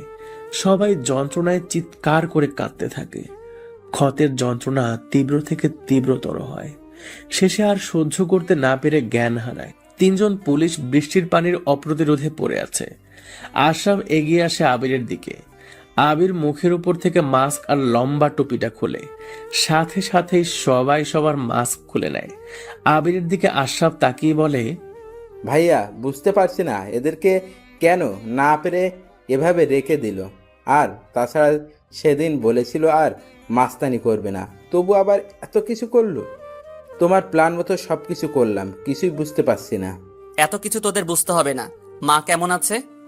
আন্টি রোজ তোমাকে খোঁজ পায় না। আচ্ছা যা, চলে যা। আমি না ডাকা অবধি তোরা যেন সিটিতে একদমই পা রাখবি না। আর শাওনের সাথে যোগাযোগ কম করবি, সে আমার সাথেই আছে। আর এই 3 জনকে থানার সামনে রেখে আসবি। আবির আর কিছু বলে না, বসা থেকে উঠে চলে আসে। আশরাফ, সায়ান, হাসান আর মেহেদিও চলে আসে সেখান থেকে। রাকিবের গাড়িটা রাকিবের বাড়ির সামনে পার্ক করে আবির চলে আসে। ঝমঝমিয়ে বৃষ্টি হচ্ছে। নেহা ছাদের এক কোণে দাঁড়িয়ে হাত ছড়িয়ে বৃষ্টিতে ভিজছে। গায়ে সাদা রঙের ড্রেস আপ, চুলগুলো তার ঘন কালো। আজ অনেকদিন পর নেহা ছাদে এসে বৃষ্টিতে ভিজছে, কারণ আবিরের জন্য নেহা ঠিক মতো ছাদে আসে না। রাস্তার দিকে তাকিয়ে বৃষ্টিতে ভিজছে আর আজকে ঘটে যাওয়া ঘটনাগুলো মনে করছে। বারবার নিজেই বিড়বিড় করে বলছে, ইস, আজ যদি শাওন না থাকতো তাহলে কি যে হতো। নেহা অনেকবার শাওনের কথা ভেবেছে। এমনটা না যে সে শাওনের কথা ভাবে, তবে আজ অজান্তেই শাওন আর আজকের ঘটনাটা বেশি মনে পড়ছে নেহার। রাস্তার দিকে তাকিয়ে খেয়াল করে কেউ একজন ভিজতে ভিজতে ঘরের বাড়ির ভিতরে প্রবেশ করছে। নেহা ভালো করে তাকিয়ে দেখে এটা আবির। তবে অন্যদিনের মতো খ্যাত লাগছে না তার। আজকের পোশাক যেন এক ধরনের স্মার্টনেস ছড়িয়ে দিয়েছে। নেহা ভালো করে তাকায়, আবিরকে আজ দেখতে অন্যরকমই লাগছে। ঠিক তখনই নেহা দেখে তার বাবা শফিক আহমেদ একটা ছাতা নিয়ে এগিয়ে আসে আবিরের দিকে। নেহা অবাক হয়েই তাকায়, কারণ শহরের টপ প্রভাবশালী লোকদের মধ্যে সেরা 5 নাম্বারে তার বাবা। কিন্তু তবুও তিনি সামান্য একটা ছেলের জন্য এরকম বৃষ্টির মধ্যে ছাতা নিয়ে এগিয়ে আসাটা নেহার মনে অনেকগুলো প্রশ্ন তৈরি করে দেয়। কে ছেলেটা? কেবল বাবাকে বাঁচিয়েছে বলে এত কিছু তার জন্য করছে? কারণটা কি? সত্যি কি আমরা যা দেখছি সেটাই, নাকি এর পেছনে অন্য কিছু আছে? বাবাকে খুব করে জিজ্ঞাসা করতে হবে। আবির ভিতরে প্রবেশ করে, সিঁড়ি ভেঙে উপরের দিকে যেতে থাকে। চিলেকোঠার কাছাকাছি আসতেই দেখা হয়ে যায় নেহার সাথে। নেহা নিচের দিকে নামছে। আবির নেহার দিকে তাকায় না। নেহা আর চোখে আবিরের দিকে তাকায়। নেহা স্পষ্ট খেয়াল করে আবির তার দিকে একবারও তাকায়নি। মনে মনে বলে, কিরে চান্দু, পাশ দিয়ে বৃষ্টিতে ভেজা সুন্দরী মেয়ে যাচ্ছে, তাকাচ্ছে না কেন? কি ভাব রে চান্দুটার। নিলয় ছাদে আসে, বাইরে থেকে ছাদের দরজা লাগিয়ে দেয়। বৃষ্টির মধ্যে ধপ করে বসে পড়ে। বৃষ্টির পানি আবিরের পুরো শরীরটা ঠান্ডা করে দিলেও ভিতরটা কেমন যেন অস্থির করে দিয়েছে। মায়ের কথার কারণেই সে পুলিশ অফিসারদেরকে মারেনি, না হলে ওদের নিঃশ্বাসটা আজই শেষ হতো। আবির আকাশের দিকে তাকায়। বৃষ্টির ফোঁটা ওর চোখে মুখে এসে পড়তে থাকে। চোখটা বন্ধ করেও মিন্নু আর তার বোনের মুখটা চোখের সামনে ভাসতে থাকে। রেনুর কথাগুলো আবার মনে পড়তেই বুকটা কেমন ছ্যাঁত করে ওঠে। সে চাইলেই পুরো শহরে অনেক কিছুই করতে পারে, কিন্তু সবকিছু যেন আজ অন্যরকম। অবশ্য এরকমটা হচ্ছে তার শান্তশিষ্ট স্বভাবের কারণে। না, আর মাস্তানি একদমই প্রকাশ করব না। রাকিব কি চায়? সে কেন আজ এভাবে কথা বলল? আবির অনেক কিছুই ভাবছে। হয়তো বৃষ্টির ফোঁটায় সেই ভাবানুবাদগুলো স্রোতের মতো যদি একেবারে চলে যেত, তাহলে থাকতো না আর কোনো দীর্ঘ নিঃশ্বাস। নেহা আজ অনেক সকালে ছাদে আসে। ছাদে আসতেই বড় সড় রকমের অবাক হয়।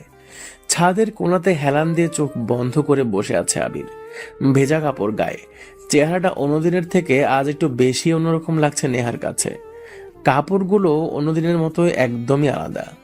নেহা কিছুক্ষণ অবাক চোখে তাকিয়ে থাকে আবিরের দিকে। এই ছেলে, এখানে বসে আছেন কেন?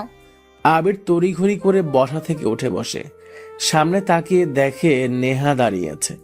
আবির কোনো কথা না বলে যেতেই তখনই নেহা বলল, এই যে শুনুন, হুম। আপনি কে বলুন তো? কাল সারা রাত এই প্রশ্নটা নিজের কাছে করেছি। চাইলে আব্বুর কাছে করতে পারতাম, কিন্তু তিনি কোনো উত্তর দিত না। তাই সত্যি করে বলেন তো, কে আপনি? মানে ঠিক বুঝছিলাম না। কাল রাতে দেখেছি আমার আব্বু, যে কিনা মোস্ট ধনীদের মধ্যে একজন, সে কিনা আপনার জন্য নিজে ভিজে আপনার মাথায় ছাতা ধরছে। আপনার ড্রেস আপ অন্য দিনের মতো না। আপনার ব্যাপারে আমার আব্বু একটু বেশি ভাবছে। কারণটা কি? ও আসলে উনি একবার আমাদের গ্রামে গিয়েছিলেন, আর সেখান থেকে ওনার সাথে আমার পরিচয়। তাই আমার বিশ্বাস হয় না। আর আপনার কথা শুনে তো মোটেও মনে হয় না আপনি গ্রামে থাকেন। আবির কিছু বলে না। নেহার সামনে থেকে চলে আসে ও। রুমে এসে দরজা লাগিয়ে নিজেকেই ঝাড়ি দেয়। কি করবে সে বুঝে উঠতে পারছে না। তবে আপাতত ভার্সিটিতে তার যেতে হবে। ভার্সিটিতে যাওয়ার প্রস্তুতিও নেয় সে। মাথাটা নিচু করে ভার্সিটিতে আসে আবির। কোনো দিকে ওর নজর নেই। ঠিক তখনই শুনতে পায়, ভাইজান। আবির চোখ তুলে তাকায়। মিন্নু সামনে দাঁড়িয়ে আছে। মিন্নুর দিকে তাকিয়ে মুচকি হাসে ও। আবির বলে, কেমন আছিস? ভালো না ভাইজান। আফা আমার লগে আর কথা বলে না। কেন? জানি না, ঘর থাইকা বার হয় না, চুপচাপ থাকে। আগের মতো সকালে আর যায় না, রাতেও ফেরে না, বাড়িতেই থাকে। ও আচ্ছা। আবিরের রেনুর কথা মনে পড়ে যায়। সেদিন রাতের ঘটনাগুলো খুব মনে পড়ে ওর। লম্বা একটা শ্বাস নিয়ে সে সামনের দিকে এগিয়ে যেতেই হালকাভাবে কারোর সাথে ধাক্কা খায় আবির। ঠিক মতো তাকিয়ে দেখে সামনে সেই বোরখাওয়ালি দাঁড়িয়ে আছে। আবিরের দিকে কেমন যেন দৃষ্টিতে চেয়ে আছে নিশি। সরি, আমি আসলে আপনাকে দেখতে পাইনি। চোখে তো চশমা আছে, তবুও অন্ধ। সত্যি আমি জানি। আচ্ছা, একটা প্রশ্ন করি আপনাকে। জি করুন। আপনি কি নিলয়কে চেনেন? আবির একটু কেসে ওঠে। কেমন যেন ঘাম ঘাম অনুভব হয় পুরো শরীরে। উত্তেজনা আর অচেনা একটা ভয় পুরো শরীরের লোমগুলোকে দাঁড় করিয়ে দেয়। আবির কোনো রকমে নিজেকে সামলে নিয়ে বলে, জি। কোন মুভির নায়ক একটু বলবেন? তাহলে চিনতাম হয়তো। নিলয় তো মুভির নায়ক না, ও আসলে। নিশি থেমে যায়। আবিরের দিকে ভালো করে লক্ষ্য করে। আবিরকে সে কথাটা বলবে কিনা কয়েকবার ভাবে। নিশিরও কেমন যেন একটা অচেনা ভয়ে এসে ভর করে। দুজনেই মনে মনে অনেক কথা বলছে। আবির মনে মনে বলছে, এই মেয়েটা কেন আমাকে নিলয়ের কথা বলল? কেউ আর নিলয়কে চেনে কিভাবে? নিশি আবিরের ব্যাপারে তাকিয়ে ভাবছে, না না, ছেলেটাকে নিলয়ের ব্যাপারে কিছু বলা যাবে না। তাহলে হয়তো সন্দেহ করবে আমি কেন তাকে নিলয়ের কথা বলছি। আর আমি কে সেটাও সন্দেহ করতে পারে। না, কথাটা ঘোরাতেই থাকো। কি হলো, চুপ কেন? উনি কি কোনো সুপারস্টার? না, আসলে আপনার নামটা এখনো জানা হলো না। আমার নামটাও তো আপনাকে বলা হয়নি। আমি নিশি। আমি আবির, গ্রাম থেকে এসেছি। গ্রাম? আমিও তো গ্রাম থেকে এসেছি। ও, এখন বলুন নিলয়। আসলে অনেকদিন আগে একটা ম্যাগাজিন বের হয়েছিল, নিলয় দা রক স্টার নামে। সেখানে অনেক কিছু লেখা ছিল নিলয়কে নিয়ে। নিলয় হলো একজন মাস্তান, যাকে বলা হয় মাস্তানি অব দ্য কিং। দেখতে খুবই সাধারণ একজন, নম্র ভদ্র ব্যবহার। সবচাইতে বড় কথা, ও অনেক বুদ্ধিমান। ঠিক সিনেমার মতো দেশের সব পুলিশ সিআইডি রাওর পেছনে পড়ে আছে, কিন্তু তাকে এই অবধি তার লোক ছাড়া কেউই দেখেনি। ম্যাগাজিনে নিলয়কে নিয়ে লেখা হয়েছিল, কারণ নিলয় কেবল কারণ ছাড়া তার মাস্তানি প্রকাশ করে না। তবুও সে ভয়ঙ্কর, কেউ তাকে ধরতে পারে না। অথচ আন্ডার ওয়ার্ল্ডে ঘাটলেই সবার উপরে নিলয় নামটা বারবার আসে। এই কারণেই তাকে নিয়ে ম্যাগাজিন বের হয়। আর আমি হচ্ছি বই পোকা। যে কোনো ধরনের বই পড়তে ভালো লাগে, আর নিলয়ের লেখা ম্যাগাজিনটা আমার কাছে পড়ার সবচাইতে বেস্ট লেখা ছিল। ওর দাঁড়ানোর স্টাইল, হাঁটার স্টাইল আমি কল্পনাতে আঁকি। আবির আর নিশি একটা বেঞ্চে বসে গল্প করছে। আবির এতক্ষণ হা হয়ে নিশির কাছ থেকে নিলয়ের গল্প শুনছে। আবির ঠিক কি বলবে আপাতত ভাবতে পারছে না, তবে একটু মুচকি হেসে বলে, ও ইন্টারেস্টিং তো। আসলে কখনো নিলয় কে কি করে এসব কোনোদিন জানি নাই। জানবেন কি করে, থাকেন তো গ্রামে। তা কেন আমাকে নিলয়ের কথা বললেন? আসলে আপনার দাঁড়ানোর স্টাইল আর নিলয়ের দাঁড়ানোর স্টাইল একদম সেম। আপনার 6 প্যাক বডির সাথে নিলয়ের বডির সব কিছুই মেলে। ওয়েট, দেখাচ্ছি। আবির আবারও কেসে ওঠে, নিজেকে আবারও ঝাড়ি দেয়। সব কিছু যেন প্ল্যানের বাইরে চলে যাচ্ছে। এক মুহূর্ত মনে হয় যেন আবির সব তালগোল পাকিয়ে ফেলেছে, আবার মনে হয় যেন না, সব ঠিকভাবে এগিয়ে যাচ্ছে। আবির চুপচাপ বসে আছে নিশির দিকে তাকিয়ে। নিশি ওর ব্যাগ থেকে কয়েকটা বই বের করে, আবিরকে ডাক দিয়ে বলে, মিস্টার আবির সাহেব, এই যে দেখুন নিলয়কে নিয়ে লেখা 2টা ম্যাগাজিন। আবির নিশির হাতের দিকে তাকায়। চকচকে দুটো ম্যাগাজিনের কভারের দিকে তাকিয়েছে। কালো পোশাক, মাথায় কালো লম্বা টুপি, মুখে মাস্ক, হাতে একটি পিস্তল ও পেছনে কয়েকজন ছেলের ডান আর বাম পাশে লাইন দিয়ে দাঁড়িয়েছে। সবার সামনে হাতে পিস্তল নিয়ে দাঁড়িয়ে আছে একটি ছেলে। বোঝাই যাচ্ছে এটা নিলয়। প্রথম ম্যাগাজিনের শিরোনাম নিলয় দ্য রকস্টার, পরেরটা শিরোনাম নিলয় দ্য রাফিয়ান। আবির চমকে ওঠে। নিশির কাছে বইগুলো দেখে কেমন যেন ঘাবড়ে যায়। দ্বিতীয় ম্যাগাজিনের কভার পেজটাতে ঘোস্ট রাইডার মুভির মতো নিলয়ের হাতে একটি বড় করাত ছুরি যা আগুনে জ্বলছে। শিরোনামের সাথে কভার পেজটা দারুণ মানিয়েছে। আবির মাথা চুলকিয়ে বলে, এটাই কি মাস্তানি নিলয়ের লেখা ম্যাগাজিন? আপনি এগুলো নিয়ে আজকেই পড়বেন। ইন্টারেস্টিং অনেক বিষয় আছে যা আপনাকে চমকে দিবে। আর আপনিও রাফিন মানে নিলয়কে খোঁজার জন্য পড়ে যাবেন। আপনি কি তবে নিলয়কে খুঁজতে এখানে এসেছেন? নিশি কেসে ওঠে। আবিরের দিকে সরু চোখে তাকিয়ে মুচকি হাসি দেয়। আবির মনে মনে অনেক কিছুই ভাবছে ম্যাগাজিন দেখে, তাই নিশির কাশির শব্দ আর হাসির মানেটা ঠিক মিলাতে পারছে না। নিশি একটু নিজেকে সামলে নিয়ে বলে, আরে সেই রকম কিছুই না, আসলে এত ইন্টারেস্টিং বিষয় আছে যা পড়ার পর নিলয়ের সাথে আপনিও দেখা করার জন্য পাগল হয়ে যাবেন। না বাবা, দরকার নেই। মারামারি, মাস্তান এসব আমার ভয় করে খুব। তা তো জানে। সেদিন রাকিবকে যখন আমরা মোটামুটি ছাড়তেছিলাম তখন সবাই ভয় চুপসে ছিল। আপনার মুখটাও দেখেছিলাম, দূরে ওই বাদাম বিক্রি করা ছেলেটার সাথে দাঁড়িয়েছিলেন। আবির একটু হাসলো। নিশি জানে আবিরের হাসির মানে কি। সেদিনের লজ্জা ঢাকতে আবির শুকনো এক হাসি দেয়। নিশি এটাই ভাবছে। আবির বিড়বিড় করে বলে ওঠে, শেরকে চিনতে তার গর্জনের দরকার হয় না। নিশি সাথে সাথেই বলে, কিছু বললেন? না মানে বলছি যে ম্যাগাজিনগুলো কি নিতে পারি? অবশ্যই। না, আমি আগে নিব। দুজনেই চমকে যায়। পিছনে তাকিয়ে দেখে নেহা আর তার সব বন্ধু বান্ধবীরাও দাঁড়িয়ে আছে। আর যে কথাটা বলে উঠেছে সে হলো নেহা।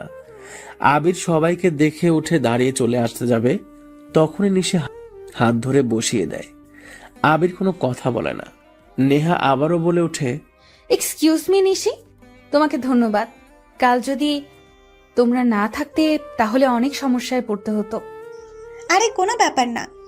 কিন্তু একটা জিনিস মাথায় আসছে না, গ্রাম থেকে আসছো কিন্তু তোমার কথা শুনে তা মনে হয় না।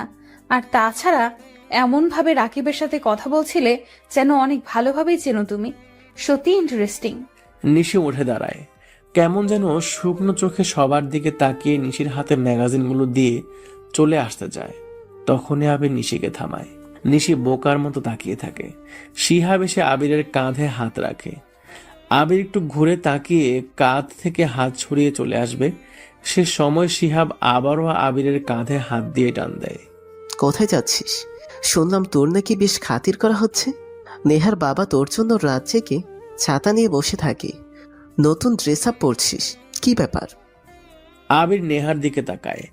নেহার চোখ মুখ স্পষ্ট বলে দিচ্ছে এরা আজ হয়তো অনেক কিছু জোরপূর্বক আবির সাথে করবে। কি বল শালা, নিজেকে কি ভাবছিস? শোন, তোর মতো ছেলেকে চেনা অতি সহজ। ভাবছিস শফিক সাহেব বড়লোক, তার একটা মেয়েও আছে, ভাবছিস তাকে পটিয়ে সবকিছু হাতে নেওয়ার ধান্দা করছিস? শোন, চাইলে রাকিব ভাইকে টাকা দিয়ে তোকে 2 মিনিট উপরে পাঠাতে আমার সময় লাগবে না, বুঝলি? আর জানিস তো, রাকিব ভাই তোর মতো বাচ্চাকে মারার পর জেলেও যাবে না।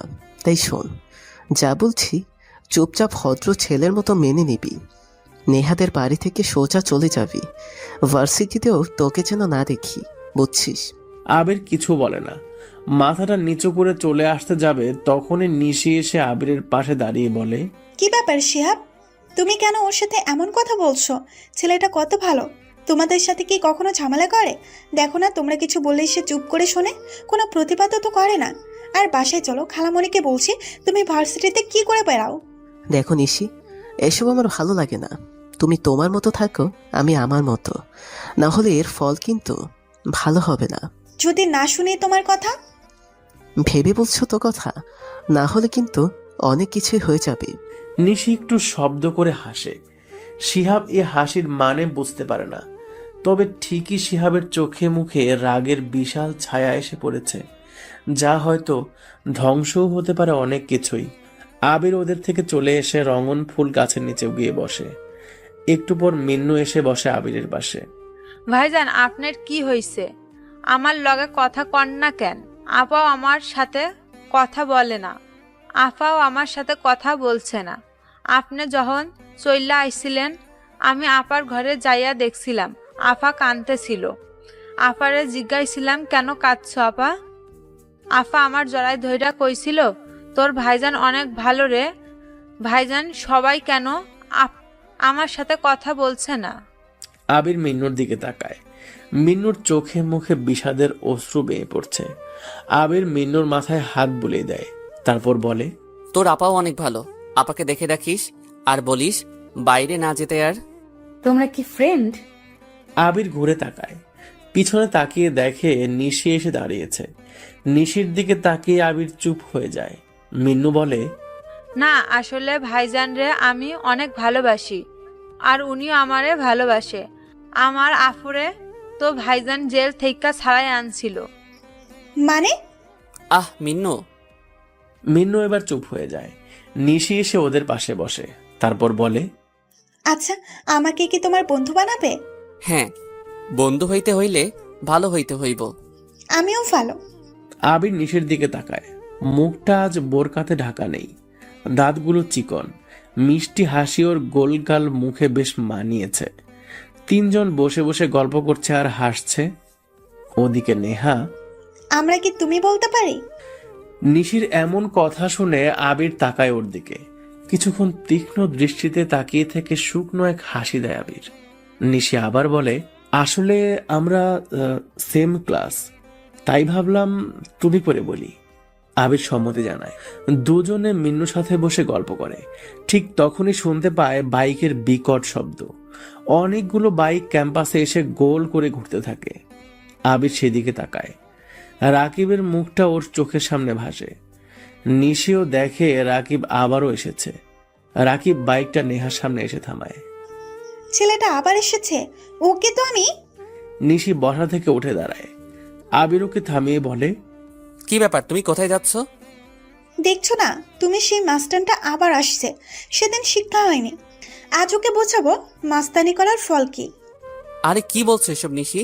তুমি তো গ্রাম থেকে এসেছো, আর ছেলেটা এখানকার লোকাল, তাহলে কেন শুধু শুধু যেচে পড়ে ওর সাথে ঝামেলা বাঁধাবে? ঝামেলা করবে ও? ওর অত সাহস নেই, চেনে না আমি কে। কে তুমি? নিশি চুপ হয়ে যায়। আবিরের দিকে শান্ত দৃষ্টিতে তাকিয়ে মুচকি হাসে, যার অর্থ বোকা বোকা হাসি। আবির ভ্রু কুঁচকে তাকিয়ে বলে, বলো কে তুমি? আবির, আমাকে প্রমিস করো কাউকে কিচ্ছু বলবে না। কি বলবো? আসলে আমি একজন সিআইডি অফিসার। মানে? আবির চমকে ওঠে। শফিক সাহেবের কথা ওর মনে পড়ে যায়। উনি বলেছিলেন শহরের নতুন একটা সিআইডি টিম এসেছে, আর সেই টিমের অফিসার একজন বুদ্ধিদীপ্ত ব্যক্তি, কিন্তু তাকে কেউ কখনো দেখেনি, চেনেও না। এমনকি সে মেয়ে নাকি ছেলে সেটাও কেউ জানে না। কিন্তু আজ আবির ঠিকই জানতে পেরেছে নিশি হলো সেই সিআইডি অফিসার। এমন ভাবে অভিনয়টা নিশি করছে যেন খুব খুব সাধারণ একজন সে। আবিরের প্রশ্নের উত্তর না দিয়ে নিশি বসা থেকে উঠে দাঁড়ায়, রাকিবের দিকে এগিয়ে যেতে থাকে। আবির ওর পকেট থেকে ফোন বের করে শফিক সাহেবকে কল দেয়। শফিক সাহেব আবিরের ফোন পেয়ে অবাক হলেও তাড়াতাড়ি রিসিভ করে। অবাক হওয়ার কারণ আবির কখনো তাকে ফোন করেনি, তিনি নিজেই সবসময় ফোন করতেন। বলো নিলয়।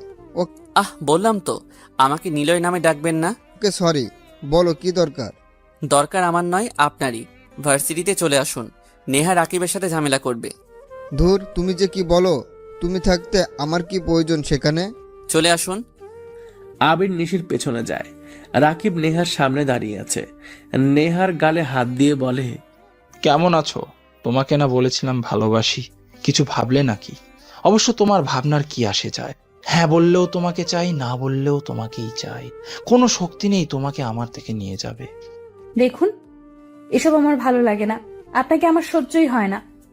ভাই এত কথা বুঝি না, তুলে নিয়ে যাই, তারপর এক রাত যাওয়ার পর ছাইরা দেন মায়াটারে, আর মুখ দেখার পারবো না, তখন খাঁচাও আপনার, পাখিটাও আপনার। পলাশের কথা শুনে রাকিব সহ রাকিবের সাথে থাকা সবাই হাসতে থাকে। শিহাব নেহার সামনে এসে দাঁড়ায়। রাকিব হাসি হাসি মুখে বলে, কিরে তুই আবার কে? ভাই, নেহা হলো আমার বন্ধু, আর নেহা আপনাকে কখনো ভালোবাসবে না, কারণ নেহা ওই যে আবির নামের ছেলেটাকে ভালোবাসে। শিহাবের কথা শুনে সবাই হা হয়ে যায়। নেহাও শিহাবের দিকে অবাক দৃষ্টিতেই চেয়ে আছে।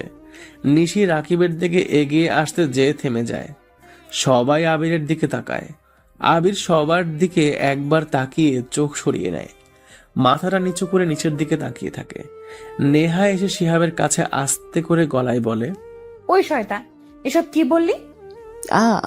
দাঁড়াও না, দেখো কি হয়, একসাথে দুটো কাজ হয়ে যাবে। আবির, তোদের বাড়িও ছেড়ে চলে যাবে, আর এই ভার্সিটি ছেড়েও। রাকিবও তোকে জ্বালাবে না। মোট কথা, আমার মিথ্যেতে অনেক বেশি লাভ হবে, চুপচাপ দেখতে থাক। রাকিব বোকার মতো আবিরের দিকে তাকায়। আবির রাকিবের দিকে তাকিয়ে এক দৃষ্টিতে চেয়ে আছে। রাকিব এগিয়ে যায় আবিরের দিকে। সবাই চোখ বড় বড় করে তাকিয়ে আছে ওদের দিকে। এখনই হয়তো আবিরকে রাকিব পেটাবে, কিংবা মেরেও ফেলতে পারে। আবিরের খুব কাছে যখন রাকিব এসে দাঁড়ায়, তখনই নিশে রাকিবের সামনে এসে বলে, তোকে না বলেছিলাম ভার্সিটিতে না আসতে, আবার আসছিস? ওই মেয়ে, তোর সমস্যা কি? আমাকে চিনিস না ঠিক মতো, আগে আমার ব্যাপারে খোঁজ নে, তারপর সামনে আসিস। 9টা খুন, ঝুলুম করে ছাত্রনেতা হয়েছিস, আগে নিলয়ের গ্যাংয়ে কাজ করতি, পরে সেখান থেকে বেইমানের জন্য তাড়িয়ে দেওয়া হয়, তারপর থেকে এখানে এসে মাস্তানি শুরু করেছিস। পেছনে লিড দেওয়ার মতো কেউ নেই বলে নিজেই নেতা হয়েছিস, যাতে পুলিশ তোকে কিছুই বলতে না পারে। এই জন্য বল, আর কি কি ব্যাপার করা লাগবে তোর সম্পর্কে? নিশির কথা শুনে রাকিব ভয়ার্থ দৃষ্টিতে তাকিয়ে আছে। সবাই নিশি আর রাকিবের দিকে অবাক হয়ে চেয়ে আছে। নিশির দিকে সবাই একটু বেশি অবাক হয়ে তাকাচ্ছে। এত কিছু সে রাকিবের ব্যাপারে অকপটে বলে দিয়েছে, নিশ্চয়ই নিশি কোনো সাধারণ মেয়ে না। রাকিবও ঠিক এটাই ভাবছে যে এই সামান্য মেয়ে ওর ব্যাপারে এত কিছু কিভাবে জানে, যা কিনা ওর কাছের লোকও জানে না। কে কে কে কে আপনি? রাকিব নিশিকে উদ্দেশ্য করে তুতলে এই কথাটা বলে। নিশি একটু শব্দ করে হেসে দেয়। আবির নিশির পাশে দাঁড়িয়ে নিশিকে থামানোর চেষ্টা করে, কিন্তু নিশি বলে, শিহাব না তোকে বলেছে নেহা আবিরকে ভালোবাসে? তাহলে সোজা এখান থেকে চলে যা, নেহার চারপাশে যেন তোকে না দেখি।